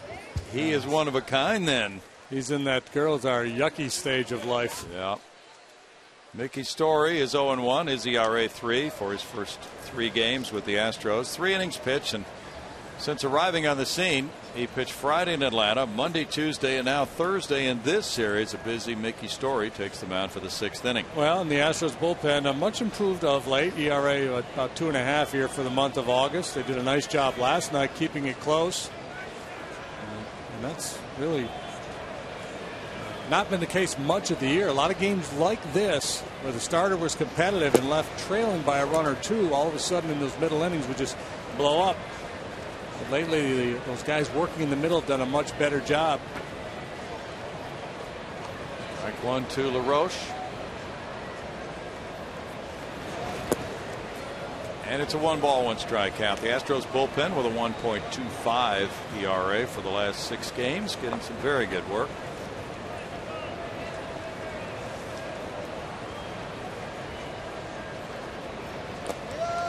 Gets a swing and a miss there, and a 1-2 count for Mickey Story, who took the loss Tuesday night. Little cut fastball into the hands of LaRoche. The Astros have been doing a lot of good work in there on Adam in this series. So not a real hard thrower, has to use all of his pitches, has a good slider. Drafted by Oakland in 08. Shift is on for LaRoche. The count goes to 2-2 for Mickey Story. Joined the Astros organization last June as a minor league free agent. At Oklahoma City, he was 7-4 with 2 saves and a 3.05 ERA in 38 games. He started 2 of those. Fox Tracks brought to you by TxDOT. Story moving the ball up and down, in and out on LaRoche. We're talking about Brandon Barnes' story with his wife and family here, and same thing with Mickey. Mickey's wife and 1-year-old made the drive up from Florida to see him in Atlanta as he made his debut on Friday night. Came in and worked 2/3 of an inning, didn't give up a hit or a run. He said he wasn't nervous. 3-2.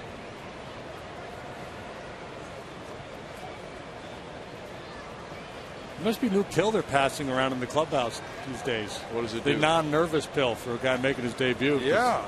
I could barely feel my legs when I was out there for the first time. That would be normal. Popped up. Red Wallace comes in, and he's got more. Will take out number 1.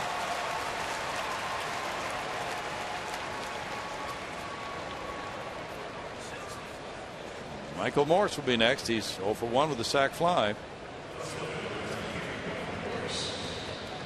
Another solid outing for Lucas Harrell. Disappointed, no doubt, I'm sure, because he had to come out of this game after 5. He was probably pushing hard for at least 1 more. And we talked about his innings earlier, and this is one way if you don't want to shut a guy down altogether. Just try to limit the pitch count, limit the innings. Well, we talk about stressful innings all the time. And he had one of those in the 4th.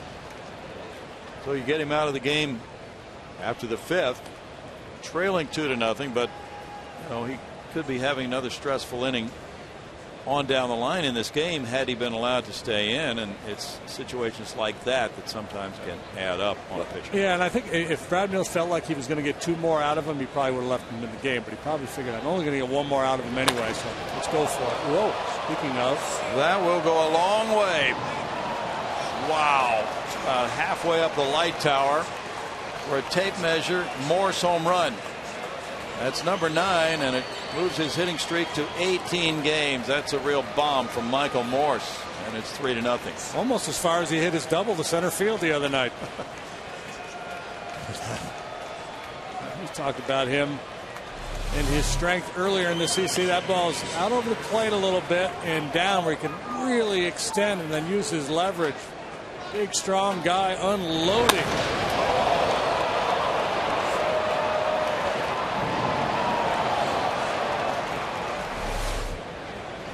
Loud home run. Jason Worth. Loud off the bat and then loud when it hit the support beam out there. Yes, it was. 9th home run, 18-game hitting streak, longest of his career for Morse. 6th career long ball against Houston, and it's 3-0. The Nats are 4th in the National League in long balls. That's number 122 for them. 1-1 to Worth. Might bring back some memories for Davey Johnson of those Oriole days. Earl Weaver philosophy of, well, standard was a 3-run homer and a well-pitched game. This is a solo shot, but it applies for the Nationals.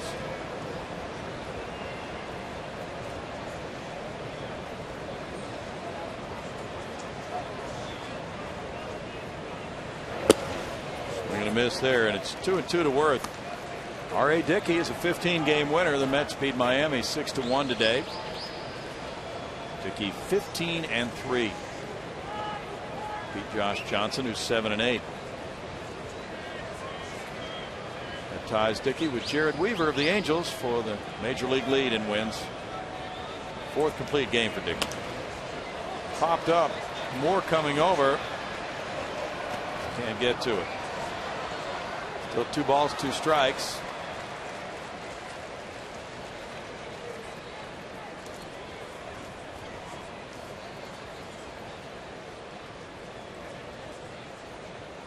The way things are going for the Mets, and they talked about pitching R.A. Dickey on 3 days rest. He's got a pretty good shot at a Cy Young Award. Why not go ahead and let him do it? It's the opposite of what we're talking about with innings on a guy like Strasburg or Zimmerman. The knuckleball pitcher going.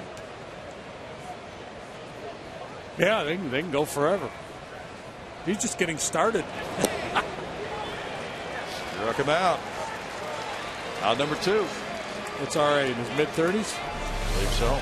Probably pitch another 10 years in the big league. He might. A good slider from Story to finish off Worth.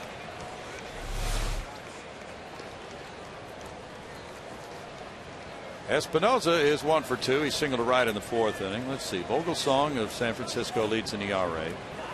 Gio Gonzalez, Johnny Cueto have 14 wins. So does A.J. Burnett. That's Lynn with 13. Behind Dickey's 15 in the National League. Espinoza takes it for ball 1.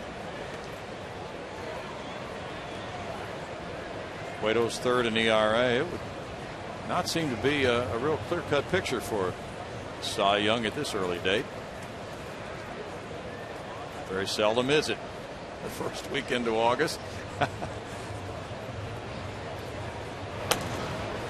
Foul back. Yeah, there's a lot of horses still in that field. Boy, that's for sure. Long way to go for those awards. Strasburg's leading the league in strikeouts. Gio Gonzalez is 3rd. Nationals have 3 of the top 9 ERAs in the National League.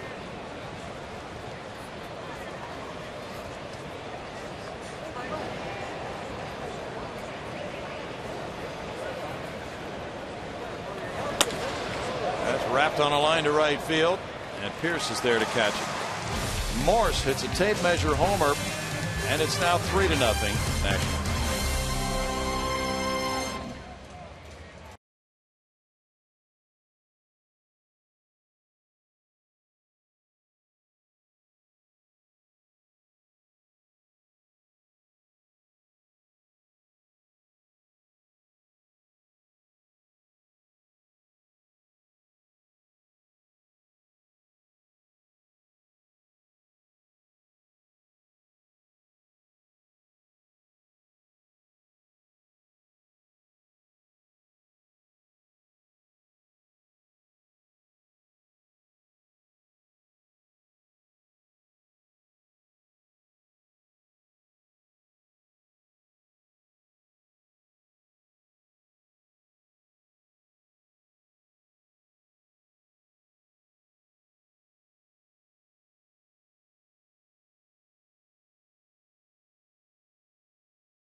To this reverse replay, taking a look at 2 times Zimmerman strikes out the side here in the 3rd inning.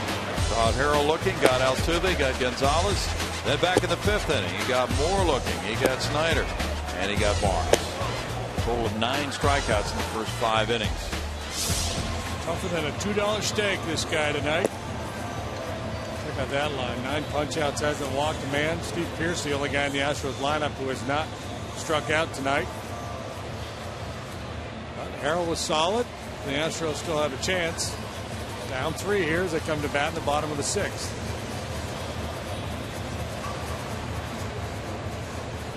Strikeout high in a game for Zimmerman is 11. That came last year, May 12th at Atlanta.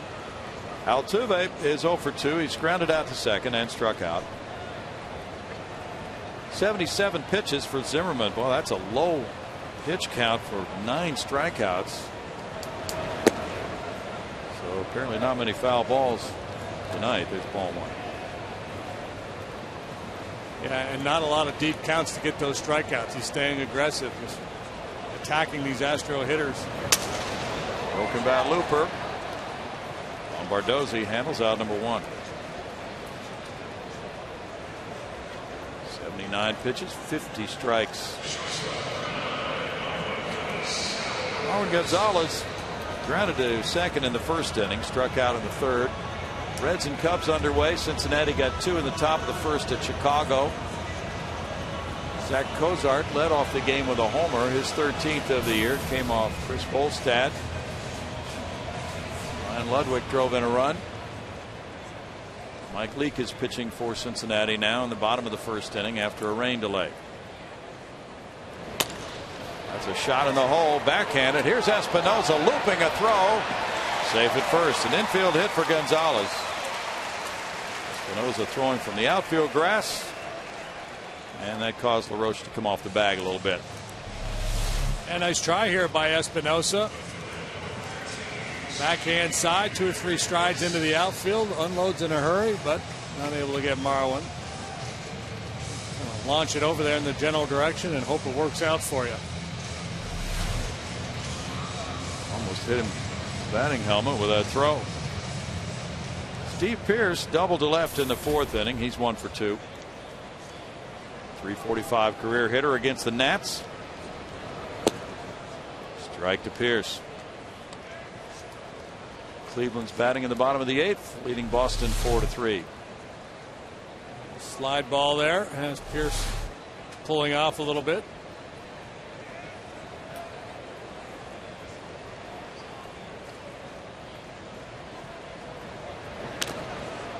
Pearce fouls it. Yeah, ouch is right for Suzuki. 0-2.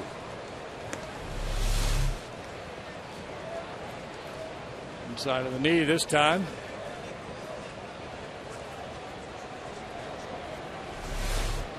Zimmerman has induced 15 double play balls on the ground. That's tied for 6th best in the National League. Justin Maxwell's on deck.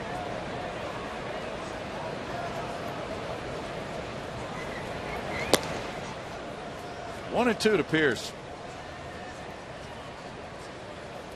Yankees beat Detroit 4-3 by getting 2 in the 8th inning.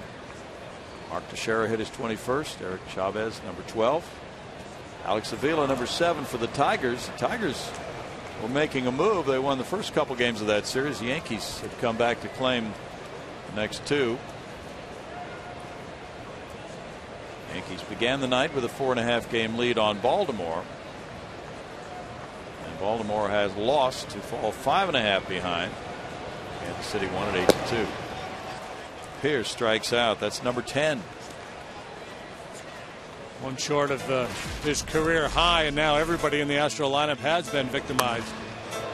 Brown hand center. Great hands of the game come from Justin Maxwell. Up Towels Hill, falling. Tremendous catch with that concentration.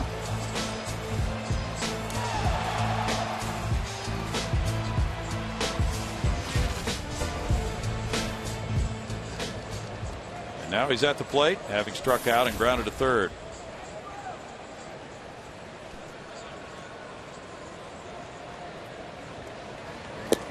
That's Strike one to J-Max.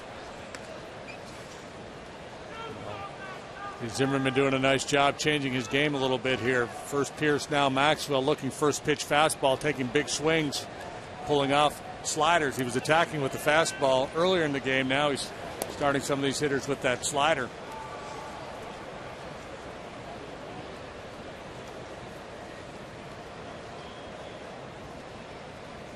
Tampa Bay beat Toronto 7-1. Moore the winner, Alvarez the loser.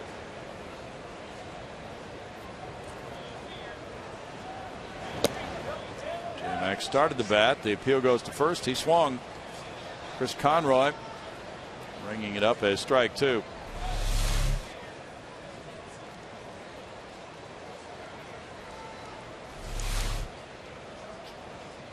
Tampa Bay now 7 games above 500 in pursuit of a possible wild card playoff spot. Maxwell's down on strikes. That is 11 for Zimmerman through 6. No runs, a hit, and a man left. And it's 3-0 Nats.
It's stylish, intelligent, safe, and affordable. It's probably a Hyundai. And by AT&T. Rethink possible. The statue of Jeff Bagwell awaits the ball. Meanwhile, inside the park, the Astros are awaiting some runs. Right now, they'll have to play some defense. Down 3-0. Let's go back to Bill Brown and Jim Deshaies. Thanks, Greg. Here is Xavier Cedeno. And with a 3.94 ERA, that doesn't really describe the body of his work in terms of coming in with a lot of other base runners on. He has come in 5 times with the bases loaded, and what a job last night. Bases loaded, nobody out, and he didn't allow a run to score. Yeah, it was pretty darn impressive for the young guy to come into that precarious situation and handle it the way he did after Washington had loaded the bases. He got a fielder's choice, pop up to the catcher, and a punch out of Bryce Harper to finish off the Nationals and leave the bases loaded. As he takes over here, it's 3-0 Nats, 7th inning. Kurt Suzuki leading it off. He's grounded out and he's walked. Pitcher spot due up next, and Zimmerman has struck out 11 tonight in 6 innings to tie a career high.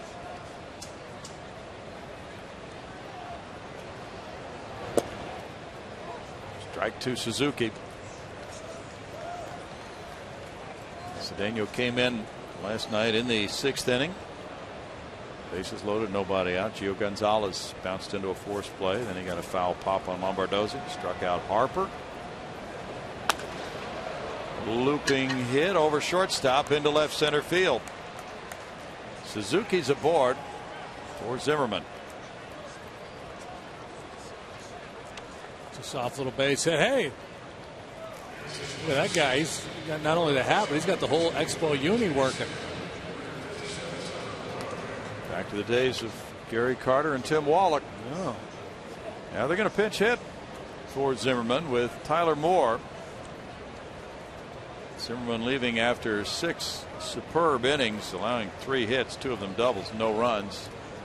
Michael Gonzalez is warming up as Moore with a .292 average, 6 homers, 18 runs batted in as the pinch hitter.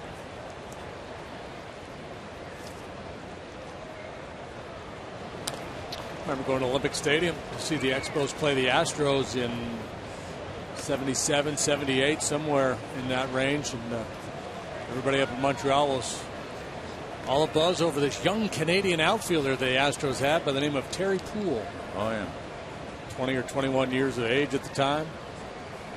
From Western Canada, but nonetheless, they respected him.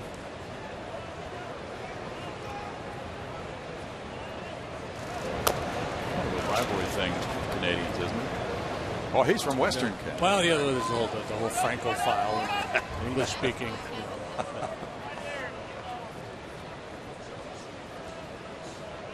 It's not, it's not universal. There are pockets of folks that don't really embrace the other. Michael Gonzalez warming up. Davey Johnson taking a cautious approach with Zimmerman, getting him out of this game. Gio Gonzalez going the distance last night, saved the bullpen, so Johnson feels like he's well armed to finish this ball game with the guys in the pen. Always some risk when you do it, and you take a pitcher out of the game pitching the way Zimmerman was. Zimmerman threw 87 pitches, 57 for strikes. Maybe Davey's thinking is, well, if I'm not going to have Strasburg, I better have Zimmerman. Yeah, good point. Cedeno, backdoor breaking ball to finish off Moore. So after the leadoff single, he bounces back with a punch out of the pinch hitter.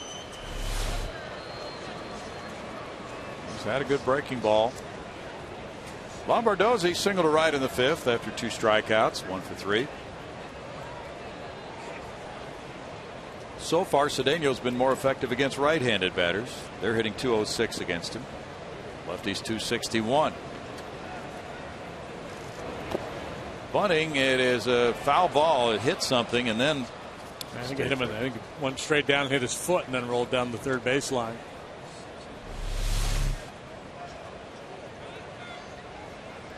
You could tell that with that reaction of his, he wasn't buying that was a fair ball. He was trying to sell it a little bit. And when he saw where that bunt was going, he had a tendency to want to run. It was a good one. Mickey Story in 1 inning allowed 1 hit, 1 run. Play he picked up from his dad. His dad had perfected that bunt off the foot down the third baseline. Father like son. When Steve Sr. was in Minnesota, he learned that from Rod Carew. Boy, if he learned bunting from Rod Carew, he learned from a master, didn't he? Wow, he was one of the great bunters of all time. Terrific placing the ball. Took the same approach with his hitting. Just placed the ball all over the field. He really did. He was like Peyton Manning. When Manning would look over defense and decide where the weakness was, Carew would step up there and look around. Oh, okay. Just hit this one over the shortstop's head. On his way to a .388 batting average. It was absolutely uncanny with that. Fly ball goes to left, backing up J.D. Martinez. Martinez handles it, 2 outs. It was almost as if he couldn't have done it better if he had stood at home plate with a tennis racket and a ball and just put it out there where the holes were. Yeah, just served it. Now Bernardine up. He's 2 for 3. Is that kind of hand-eye coordination leads you to believe he would have been good at any racket sport, golf. He's probably a heck of a golfer. True.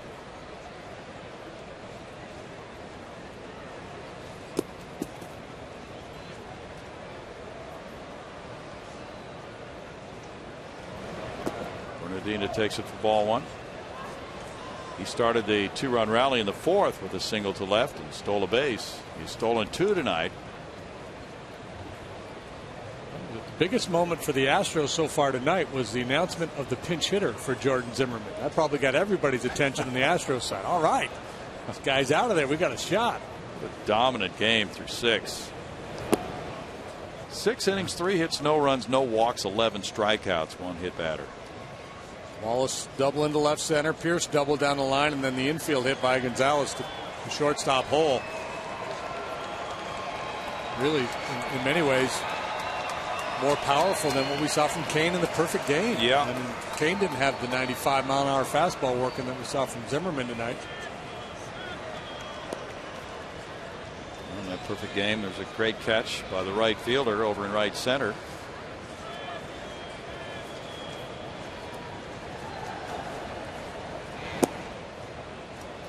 It's 3 balls, no strikes. Still the best play I've seen all year. Oh, that was unbelievable.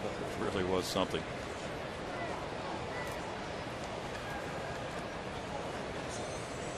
Justin Ruggiano hit his 9th homer for Miami's only run in the 6-1 loss at New York to the Mets. Andres Torres hit his 2nd for the Mets. Strike there makes it 3-1 to Bernardino.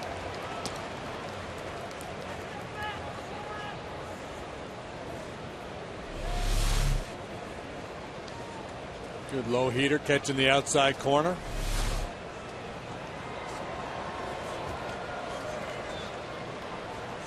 Wallace, Martinez, and Moore are due up in the Houston 7th inning.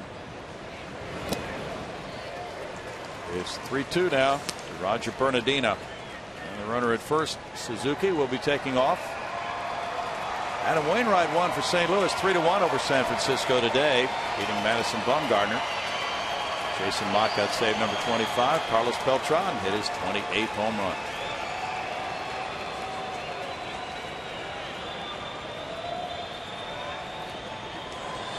Runner going, and it's ball 4. Bernardino on for the 3rd time tonight, and Zimmerman comes up.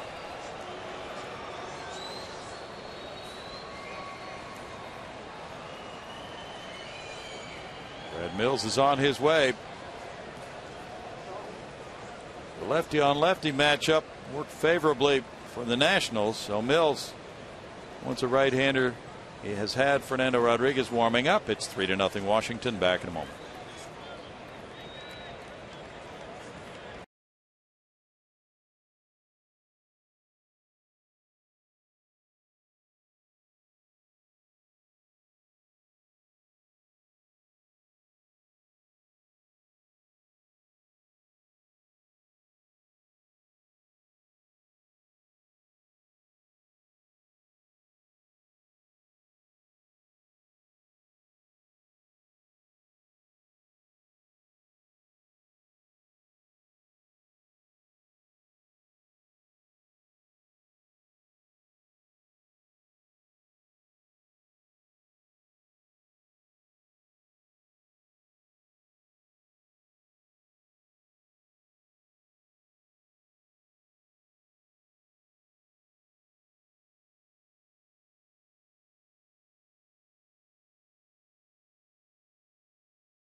When the Red Sox head to the Bronx to take on the AL East leading Yankees in a showdown between bitter division rivals, or the surprising Pirates battle the Cardinals in St. Louis. Fox Saturday Baseball telecast presented by Budweiser returns August 18th at 2:30 p.m.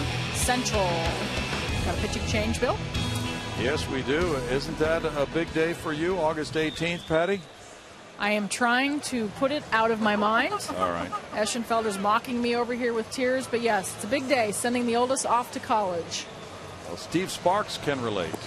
Yeah, I've been tweeting him all day, seeing how he's holding up. He's doing it today with his. Fernando Rodriguez 1-8 with a 5.60 ERA as in 45 innings. Walked 25, struck out 44. ERA still high for Fernando, but coming down lately. Much better in the second half of the year.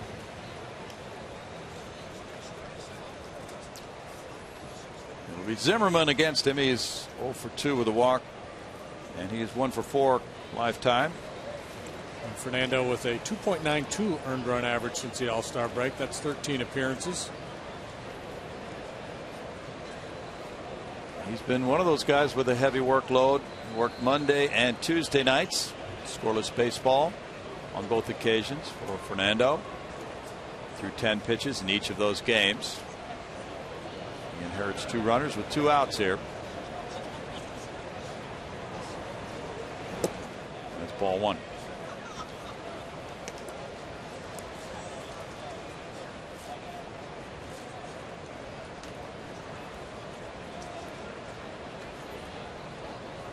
The Astros have been swept in a couple of 4-game series on the road. One at Colorado, one at Pittsburgh. They have not been swept here at home in a 4-game set, and hoping to get the comeback win to avert that tonight. 2-0, so Fernando's job becomes important in that regard, trailing by 3 with 2 runners on here in the 7th inning. He's in that familiar bind pitchers find themselves in of doesn't want to give in, but doesn't want to walk him either. So he's got to make a pitch.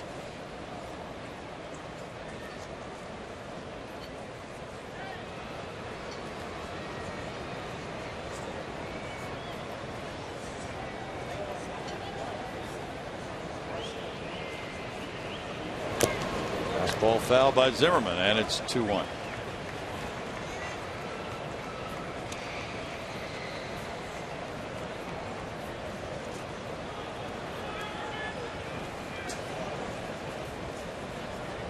The Brewers are here tomorrow night. It's Bud Norris and Mark Rogers. Then it's Dallas Keuchel and Marco Estrada Saturday night. Jordan Lyles and Giovanni Gallardo Sunday. And the Astros make a 1-city road trip next week to Chicago for 3 games and right back here.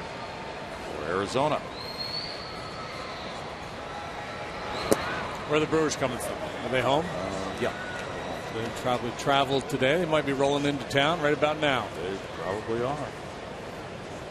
Stepping off that airplane going, feel that humidity. Yep. That's going to hit them like a ton of bricks coming from Milwaukee.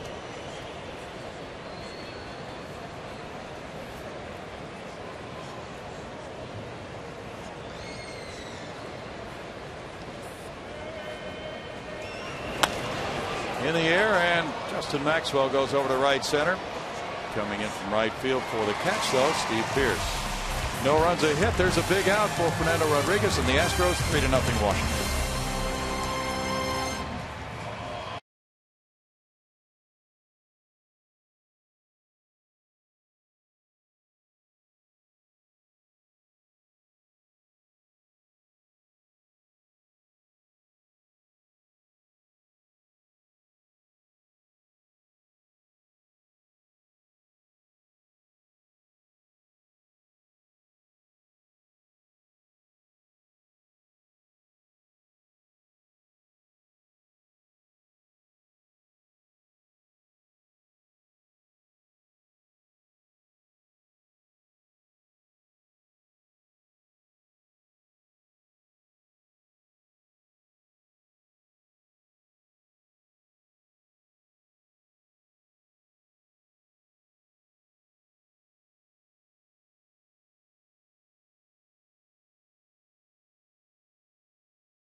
Minute Maid Park, 3-0 Washington. And be sure to follow the Astros with the MLB.com at that 12 app for your iPhone, iPad, Android, BlackBerry, and Windows Mobile.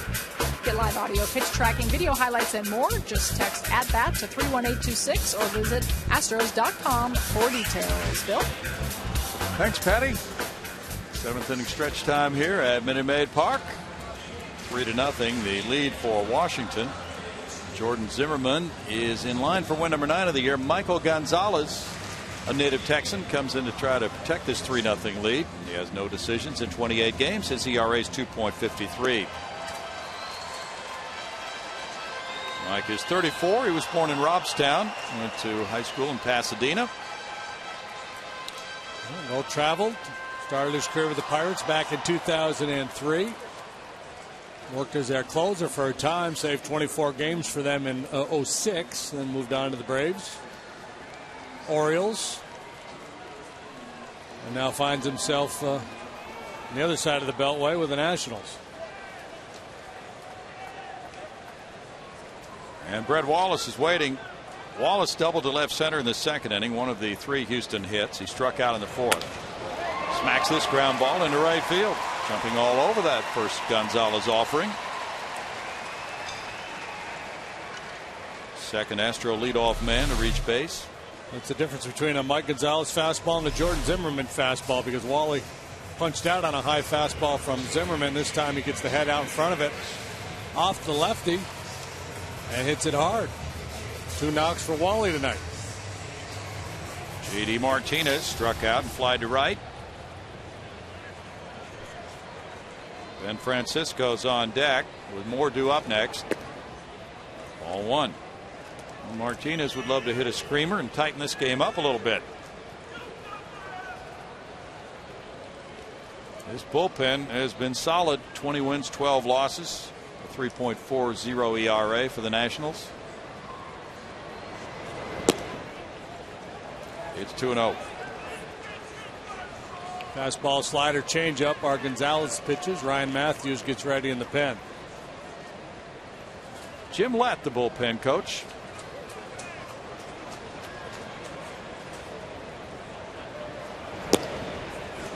Three 3-0. Dave Clark coming in with signs.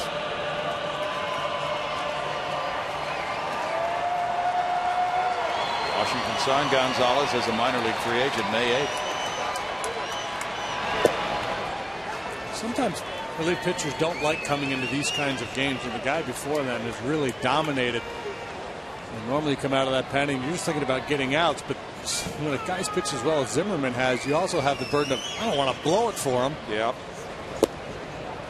Strike 3-2 now. It's a tough 3-1 pitch.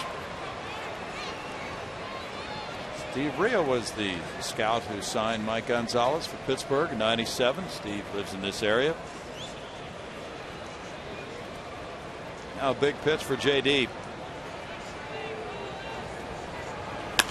He shoots one right at the second baseman. There's Lombardozzi, Espinoza, and over to LaRoche.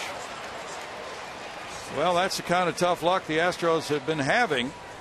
Hit it hard, but right at second sector for a 4-6-3 double play. Because it was hit so sharply, once Lombardozzi handled it, it turned into an easy double play. All kinds of time to go 4-6-3 there to clean it up. Now Ben Francisco is the pinch hitter for Scott Moore, who was 0 for 1, hit by a pitch. Francisco 273, 2 homers, 5 runs batted in. He hit a 2-run homer Tuesday night in the first inning. Ball 1 to Ben.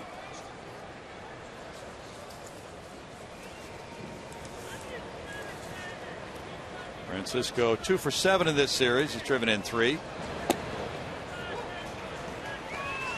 1 ball and 1 strike. Came off the bench to drive in a run in the 9th inning last night as the Astros made a run at the Nats but fell short 4-3. It's 2 balls and a strike. The Astros have played a lot of close games. 4 of their last 5 have been decided by 1 run. Lost 23 games by 1 run this year. Trying to snap a 4-game losing streak tonight. That's a strike to make it 2-2. Francisco not the guy, nor is this the situation, but you can see where Gonzalez would be a little vulnerable to a push bunt to the first base side the way he falls off towards third. Certainly does.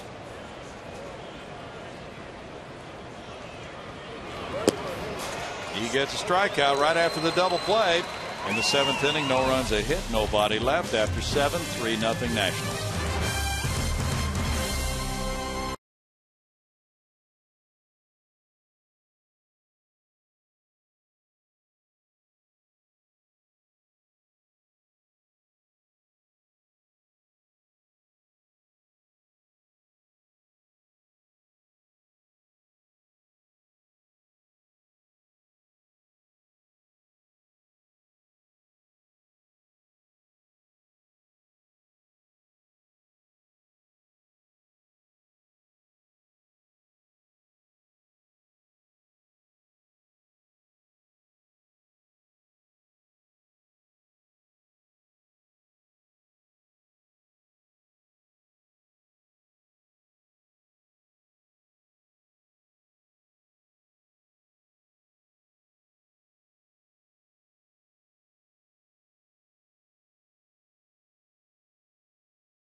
And Norris, the matchup tomorrow night. Estrada and Keuchel Saturday night. Gallardo and Lyles Sunday. The airtime's different for all three.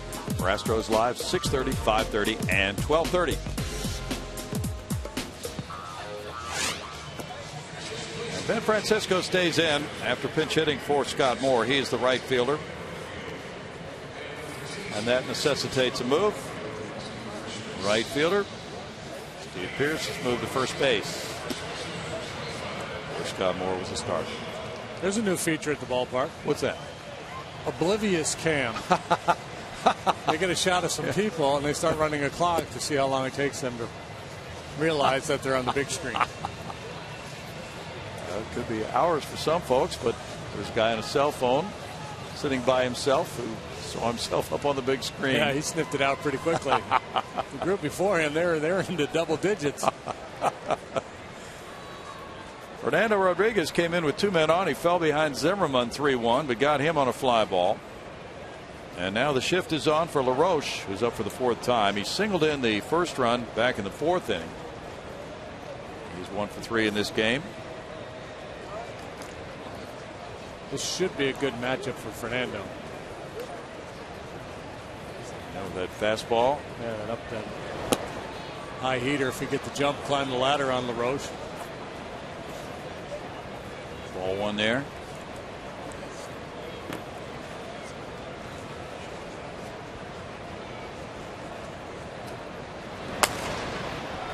Fly ball, and it goes toward the left fielder, J.D. Martinez. Let up from Fernando. Change, straight change. Don't see many of those from him. Nope. As we promised earlier in the game, it's Miller time, brought to you by Miller Lite. Showing you a real blast. Michael Morse, number 9.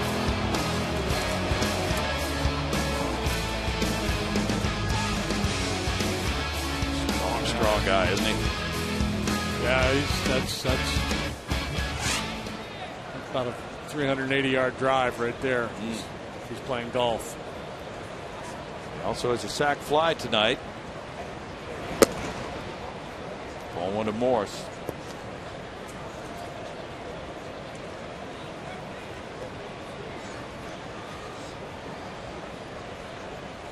Morse last year hit .400 against the Astros. 3 homers, 4 runs batted in.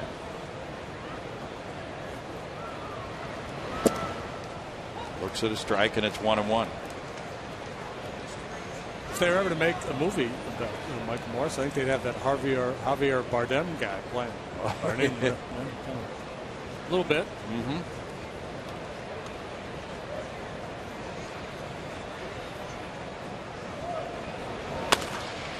This one's in the air deep to right center field. Francisco tracking it all the way back, and that is an opposite field home run for Morse.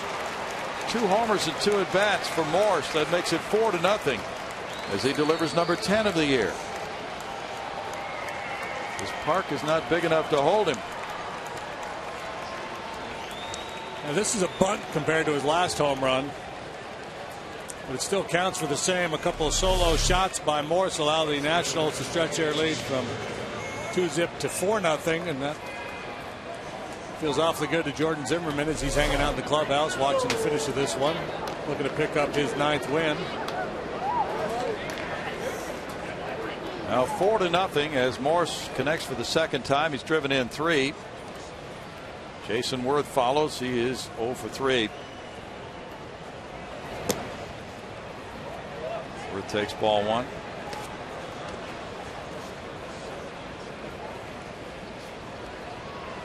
The Nationals ballpark is huge, and yet this club has hit 123 home runs this year. That speaks pretty well to the power the Nationals have. It's 1-1. It's his 4th career multi-home run game in the big leagues for Michael Morse. He will take an 18-game hitting streak and a couple of bombs with him to Arizona next. So he could go crazy out there too.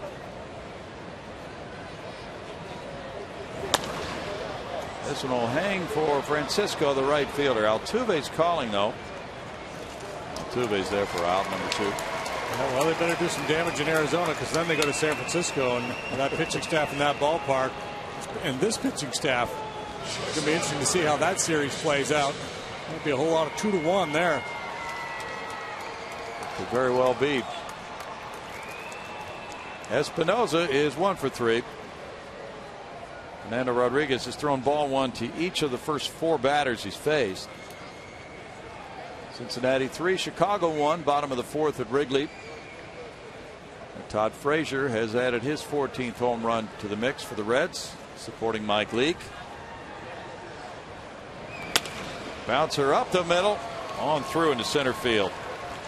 Espinosa's 2 for 4.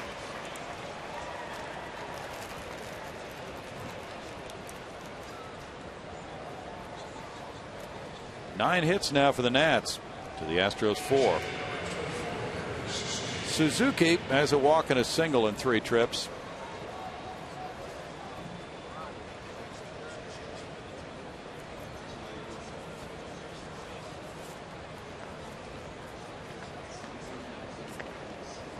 $14,417 the attendance tonight.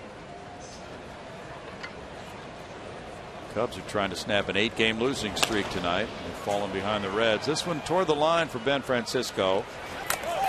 And in the 8th, Michael Morse's 2nd home run of the game gives the Nationals a 4-0 lead.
proud to present Chevy Hometown Kids. It's not about the score, it's about the experience. So tune in each Saturday at 10 a.m. right here on Fox Sports Houston or visit hometownkids.tv for more information. JD, I had to say JD, I always say Bill. Hey, thanks, Patty. You're welcome. Change it up a little bit. Change it up. Shake it up. You know who's having a birthday today? No, tell us. Mike Lamb. How old is Mike Lamb? Mike Lamb would be 37 years old today. Where is Mike Lamb? Who knows? I'll be out in Cali hanging out, playing a little golf. He might be. Sean Burnett comes in. He's 1-1 with 26 holds, a 1.90 ERA. And look at the strikeout to walk ratio. Very impressive, JD. Yeah, boy, you like to have that guy come out of the pen, strike some people out. Keep the ball in the yard. 217 batting average against. Mike Lamb last played in the big leagues for the 2010 Florida Marlins. Matt Downs is on deck. And Chris Snyder taking that first pitch for ball one. Chris is 0 for 2. Pitcher spot due up next. And Wesley Wright is warming up for Houston. It's 1-1. Mike Gonzalez in 1 inning allowed 1 hit, no runs with no walks, 1 strikeout. So that gives the Nationals pitching staff no walks and 12 strikeouts with a hit batter today. Espinosa. One down. And now it's the pinch hitter Matt Downs. Batting for Fernando Rodriguez, who in 1 1/3 innings allowed 2 hits, 1 run. No walks, no strikeouts. Xavier Cedeno in 2/3 of an inning allowed 1 hit, no runs, 1 walk, 1 strikeout. Downs at 209 with 7 homers has driven in 13. He was the starting third baseman last night, and he went 1 for 5 in that game. Matt is 2 for 10 in this series. Broken bat off the mound. Espinosa throwing on the run. Very fine play. 2 outs.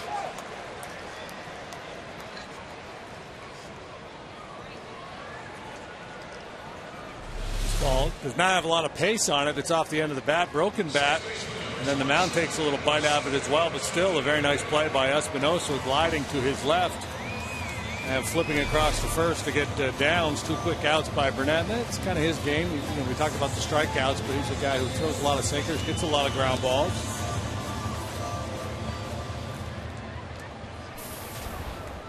Jose Altuve is 0 for 3.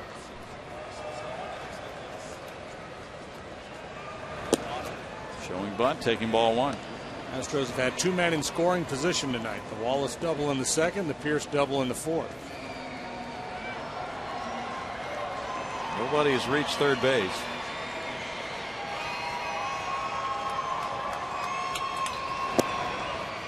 Strike for Burnett.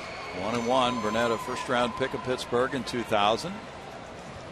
Traded to Washington in July of 2009 in a multiplayer deal. 3 lefties in their pen, and they're all former Pirates.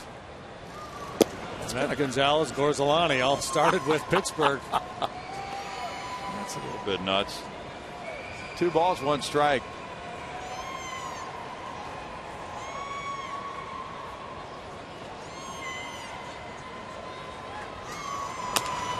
The tap goes out to Espinosa. Whoops! Couldn't find the handle in time to get him.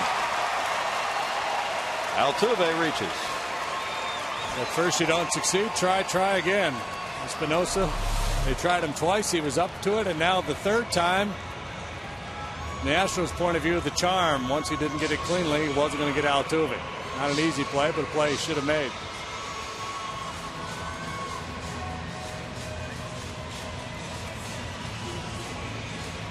Error number 10 for Espinosa.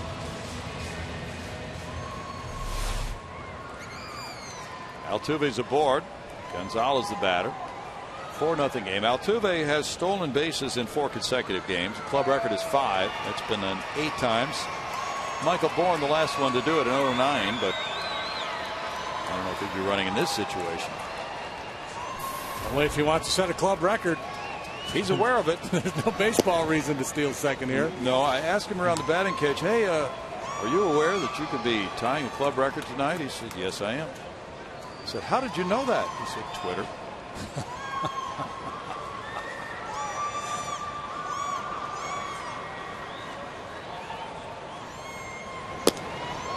So he follows a lot of people on Twitter. I don't know if he tweets it. 1-1. He may follow Dave Raymond. He has that interesting blog, Everybody Reads Raymond. The tap goes foul. Marwin Gonzalez has a 1-2 count. It's a good blog. It really is good blog. Yeah, he's a different type of writer.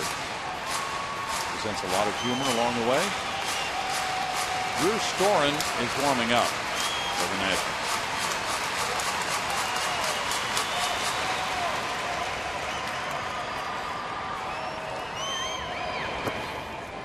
It's 2 balls, 2 strikes. Just reading the article by Brian McTaggart at Astros.com about George Springer being promoted to Double-A from Class A Lancaster. He gives the stats on Springer: .316 average, 10 triples, 22 homers, 82 runs batted in, and 28 steals. What a year for Springer. And Brian McTaggart says the Astros are expected to promote a few more players within the next week to see how they perform at a higher level for the final few weeks of the minor league season. 3-2 now. Double-A, a real proving ground for a professional player. Most clubs have multiple Class A teams and they feed Double-A, and there's only one Double-A club. Struck him out. That ends the 8th inning. The strikeout number 13 for the Nationals pitchers tonight. They lead 4-0.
Well, everything's gearing up. Hey, Patty, did you know that the teams are in training camp right now?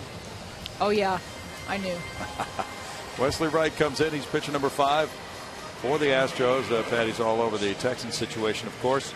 Wesley's 0-2 with a 2.78. He is getting geared up for Auburn football. Is that where his heart lies? Yeah. With the Tigers? He's not an Alabama guy? No. Also getting geared up to face Cesar Torres, the pinch hitter here for Sean Burnett. Burnett in 1 inning logged no hits, no runs, had no walks and a strikeout. And there's strike 1 for Wesley Wright. As is Torres, who just arrived during this series for the Nationals. He was claimed on waivers from Milwaukee. And he's available now to be a backup shortstop or play at other positions on the infield. And that will buy some time as they hope that their shortstop Ian Desmond, who was an all-star, can come back from an injury. They want to give him more time. As Torres, 235, 2 homers, 11 runs batted in. And he gets a hit through the left side. A good piece to add for the Nationals, a guy who can really defend. He's an outstanding defensive player. So you want to give Espinosa a day off, or Lombardozzi in the middle. The Stars can play either of the middle infield positions. And defensively, probably be an upgrade. Steve Lombardozzi singled in the 5th inning. He's 1 for 4. Came into the game a 209 right-handed batter. That's strike 1. He's not giving up a lot of base runners lately. He's been pretty stingy. He's had a heavy workload too.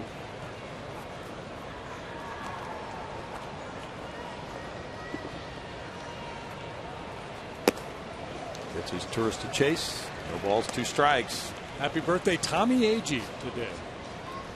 The stars of that Miracle Mets team in 1969, a Rookie of the Year with the White Sox in '65. Agee is 70 years old today.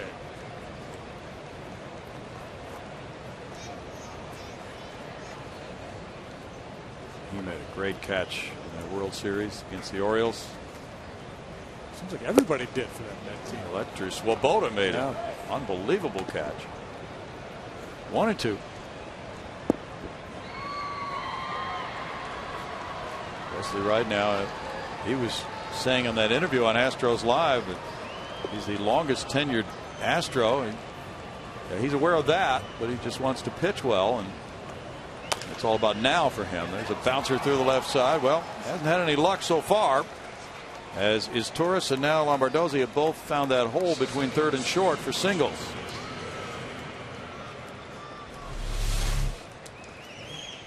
Beats this ball into the ground, but has enough pace to squirt on through for a knock for Lombardozzi.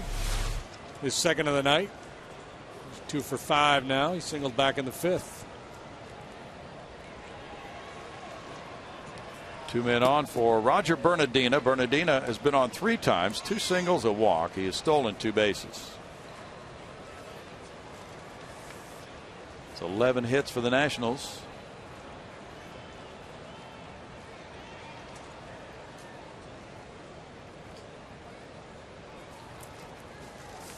And bunting, he lays it down foul outside the third base line for Bernardino.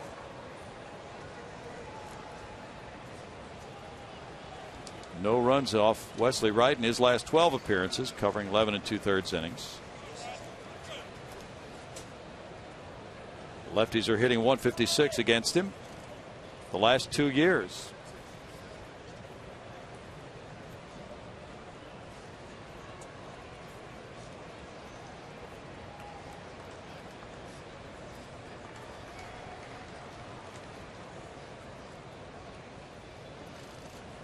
Showing bunt again. He looks at a ball and it's 1-1. Tommy Agee passed away in 2001. I was not aware of that. Is that right? Yeah. Tommy would have been 70 years old today. Yes. Jim Crane was interviewed by the media on the field today. He has been away out of town attending the Olympics. And he says the fans will have a say in Towles Hill and the locomotive for 2013. Bunted third base line. That will stay fair, and now the bases are loaded. Boy, has he been a pain in the backside this entire series. Wow. Reaching base for the 4th time in this game. Yep, he has made his presence felt at Minute Maid Park. They call him the Shark. Boy, this is a beautiful. We talked about Carew earlier. What a good bunter he was. This was Carew-like. Beautifully done by Bernardina as they try to create a little more distance here for whoever comes in to pitch the bottom half of the 9th. Big inning here, and Davey Johnson will be able to relax and keep his main guys down out there if he wants. Zimmerman with 3 grand slams in his career, a .278 average, is 4 for 12 this season with the bases loaded. Brad Mills making the walk to the mound. Bases loaded, nobody out. And Drew Storen was up in the Nationals bullpen, but yeah, now that might change with the score 4-0 Washington. Bases loaded, nobody out, top of the ninth. We'll be right back.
Could it happen 2 nights in a row? Cedeno last night came in with the bases loaded, nobody out, and did not allow a run to score in the 6th inning. That's quite a task. He is 0-1 with a 5.87 ERA for 6 games with the Astros. He's got to deal with Ryan Zimmerman here, who has been very good in these bases loaded situations in his career. He's just a good, tough major league hitter. 0 for 3 tonight. He walked and scored back in the 4th. Fick, not a hard thrower. Relies on a little bit of a funky delivery to create some deceptiveness. Likes to sink his fastball. He'll work in the upper 80s for the most part. 90-91 on occasion. He was claimed off waivers from the Cardinals July 27th. Infielders move in. The middle infielders in just a little bit more than halfway. Corner infielders tighter than that as Zimmerman bats. And he powers one to left center field. That'll get at least 1 run home.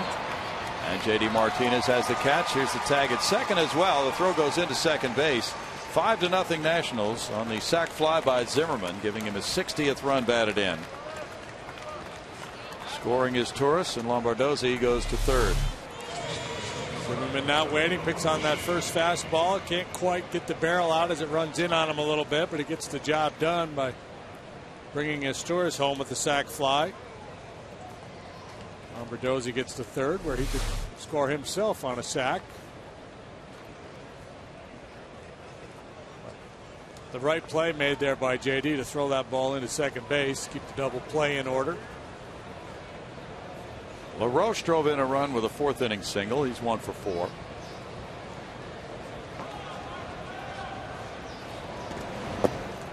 Ball 1 to him. He avoided the early season downturn that has been a hallmark of his career this season. Astros has been successful. Hard stuff in against LaRoche in this series, but that's not really Fick's game. Fick more of a sinker baller, not an overpowering type.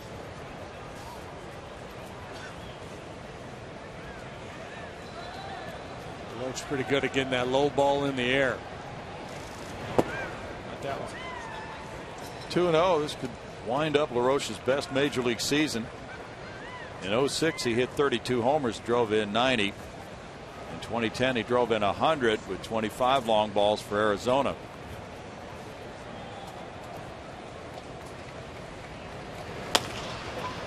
Altuve backhands out of the glove. Marlon Gonzalez over to Steve Pearce. Gorgeous double play. 4-6-3 to end the top of the ninth with 1 run scoring on 3 hits and a man left, and it's 5-0 Washington.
Pitcher at number 4 for the Nationals. He had been warming up when they put on that rally and got an additional run there in the 9th inning to make it a 5-0 lead. He is 1-0 with a 2.57 ERA. It hurt much of the year. He's only pitched 11 times.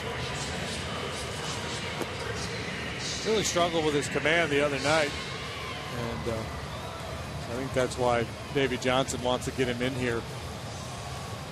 Tyler Clippard now working as the Nationals closer. I'm not sure how long Johnson's going to stay with that, if they'll go back to Storn or not. Perhaps use both of them to close out games. Clippard's been solid. Storn was supposed to be the guy, but again, injured early, had elbow bone chips in his elbow removed. Well, he missed the season's first 89 games, but that might mean a very sharp Drew Storen come playoff time for the Nationals. Steve Pearce doubled in the 4th. He's 1 for 3. Nationals have held the Astros to 4 hits. They have struck out 14. And they have not walked anybody. They hit a batter. Moore was hit by a pitch by Zimmerman in the 2nd inning. That's strike 1 to Pearce. Nationals have pitched 6 shutouts this season. The Astros have been shut out 10 times. Nationals have the best ERA at 3.26 in the National League. It's a foul ball, and it's 0-2.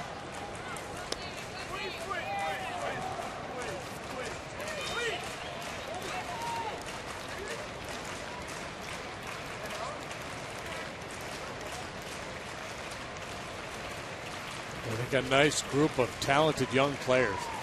This guy's just a kid. Storm was drafted the same year as Strasburg. He went to Stanford. Pearce strikes out. 15 strikeouts.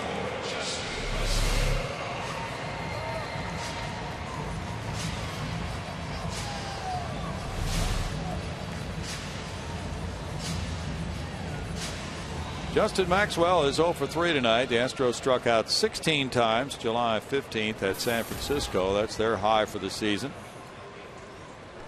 Red Wallace is on deck.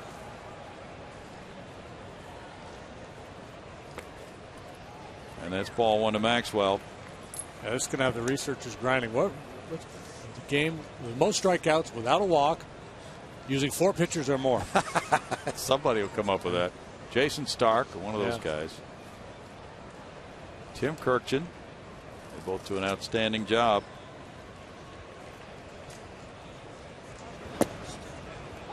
Strike makes it 1-1.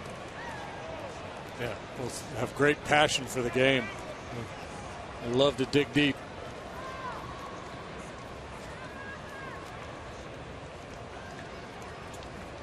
Tim Lincecum struck out 11 in 8 innings when the Astros lost in the 12th to San Francisco July 14th.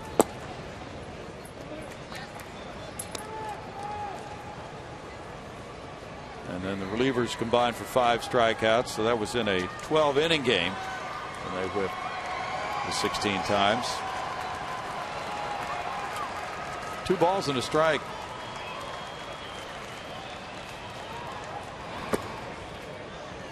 Now 3-1 to Justin. Cincinnati 3, the Cubs 1. They played 5 at Wrigley.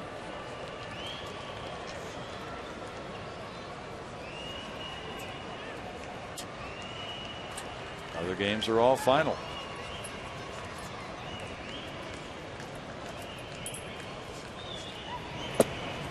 That's in for strike 2. It's a full count to Justin Maxwell.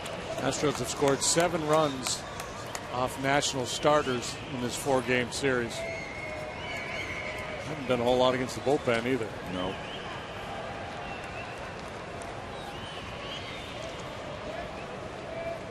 There's a reason why they're the best in the league. There sure is. We didn't even see Strasburg. Isn't that amazing?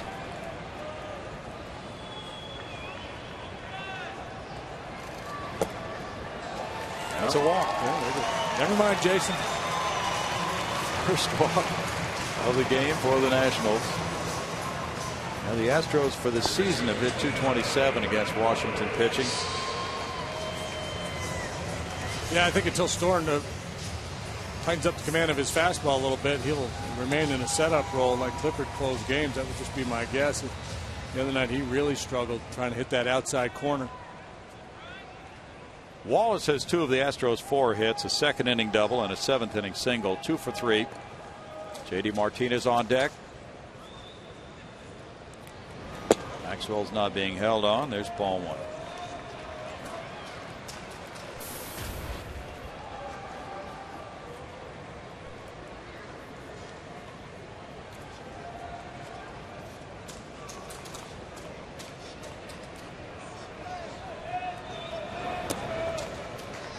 Gave Suzuki a bit of a problem. 2 balls, no strikes. Caught that like it was a knuckleball. He sure did.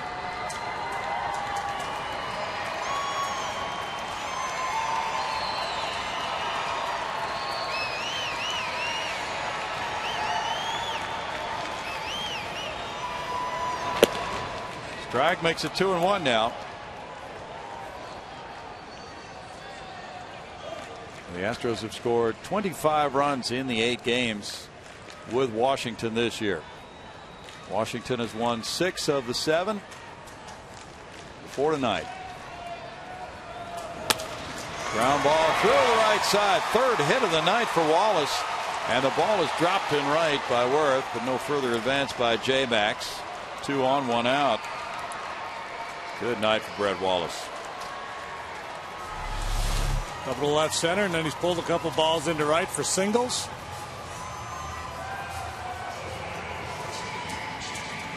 Came in hitting .292, so he should have that batting average up over 300 now. Yeah, almost 320. He's not had that many big league at bats this year. J.D. Martinez with 2 men on is 0 for 3. Hit the ball in the screws last time up, but it turned into a 4-6-3 double play. Now Suzuki goes out.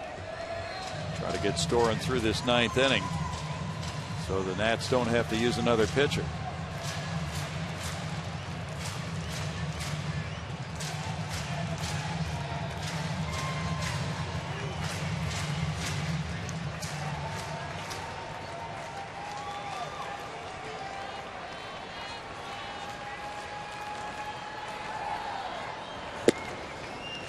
It's 1-1. Greg Rajan in Corpus Christi reporting that Springer is now playing right field in the Hooks game. And he tweets he's covering ground like a cheetah in the Serengeti.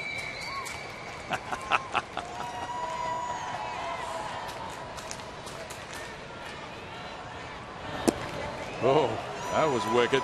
1-2. Is that better than a cougar at happy hour? Maybe not.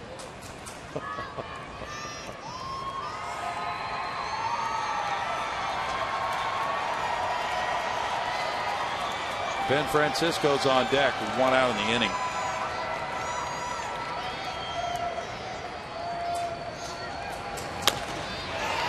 Zimmerman, short hop play, Lombardozzi, and that will do it. Well, the Nationals, quite a slick fielding team, and they pitch extremely well. Get their 2nd double play of the night. They sweep this 4-game series in Houston. Storen closing it out. Zimmerman the winner for the 9th time. Morse with a pair of home runs, driving in 3. Davey Johnson's club flying high with 69 wins, 43 losses. Best percentage of all major league clubs. They win it tonight 5-0.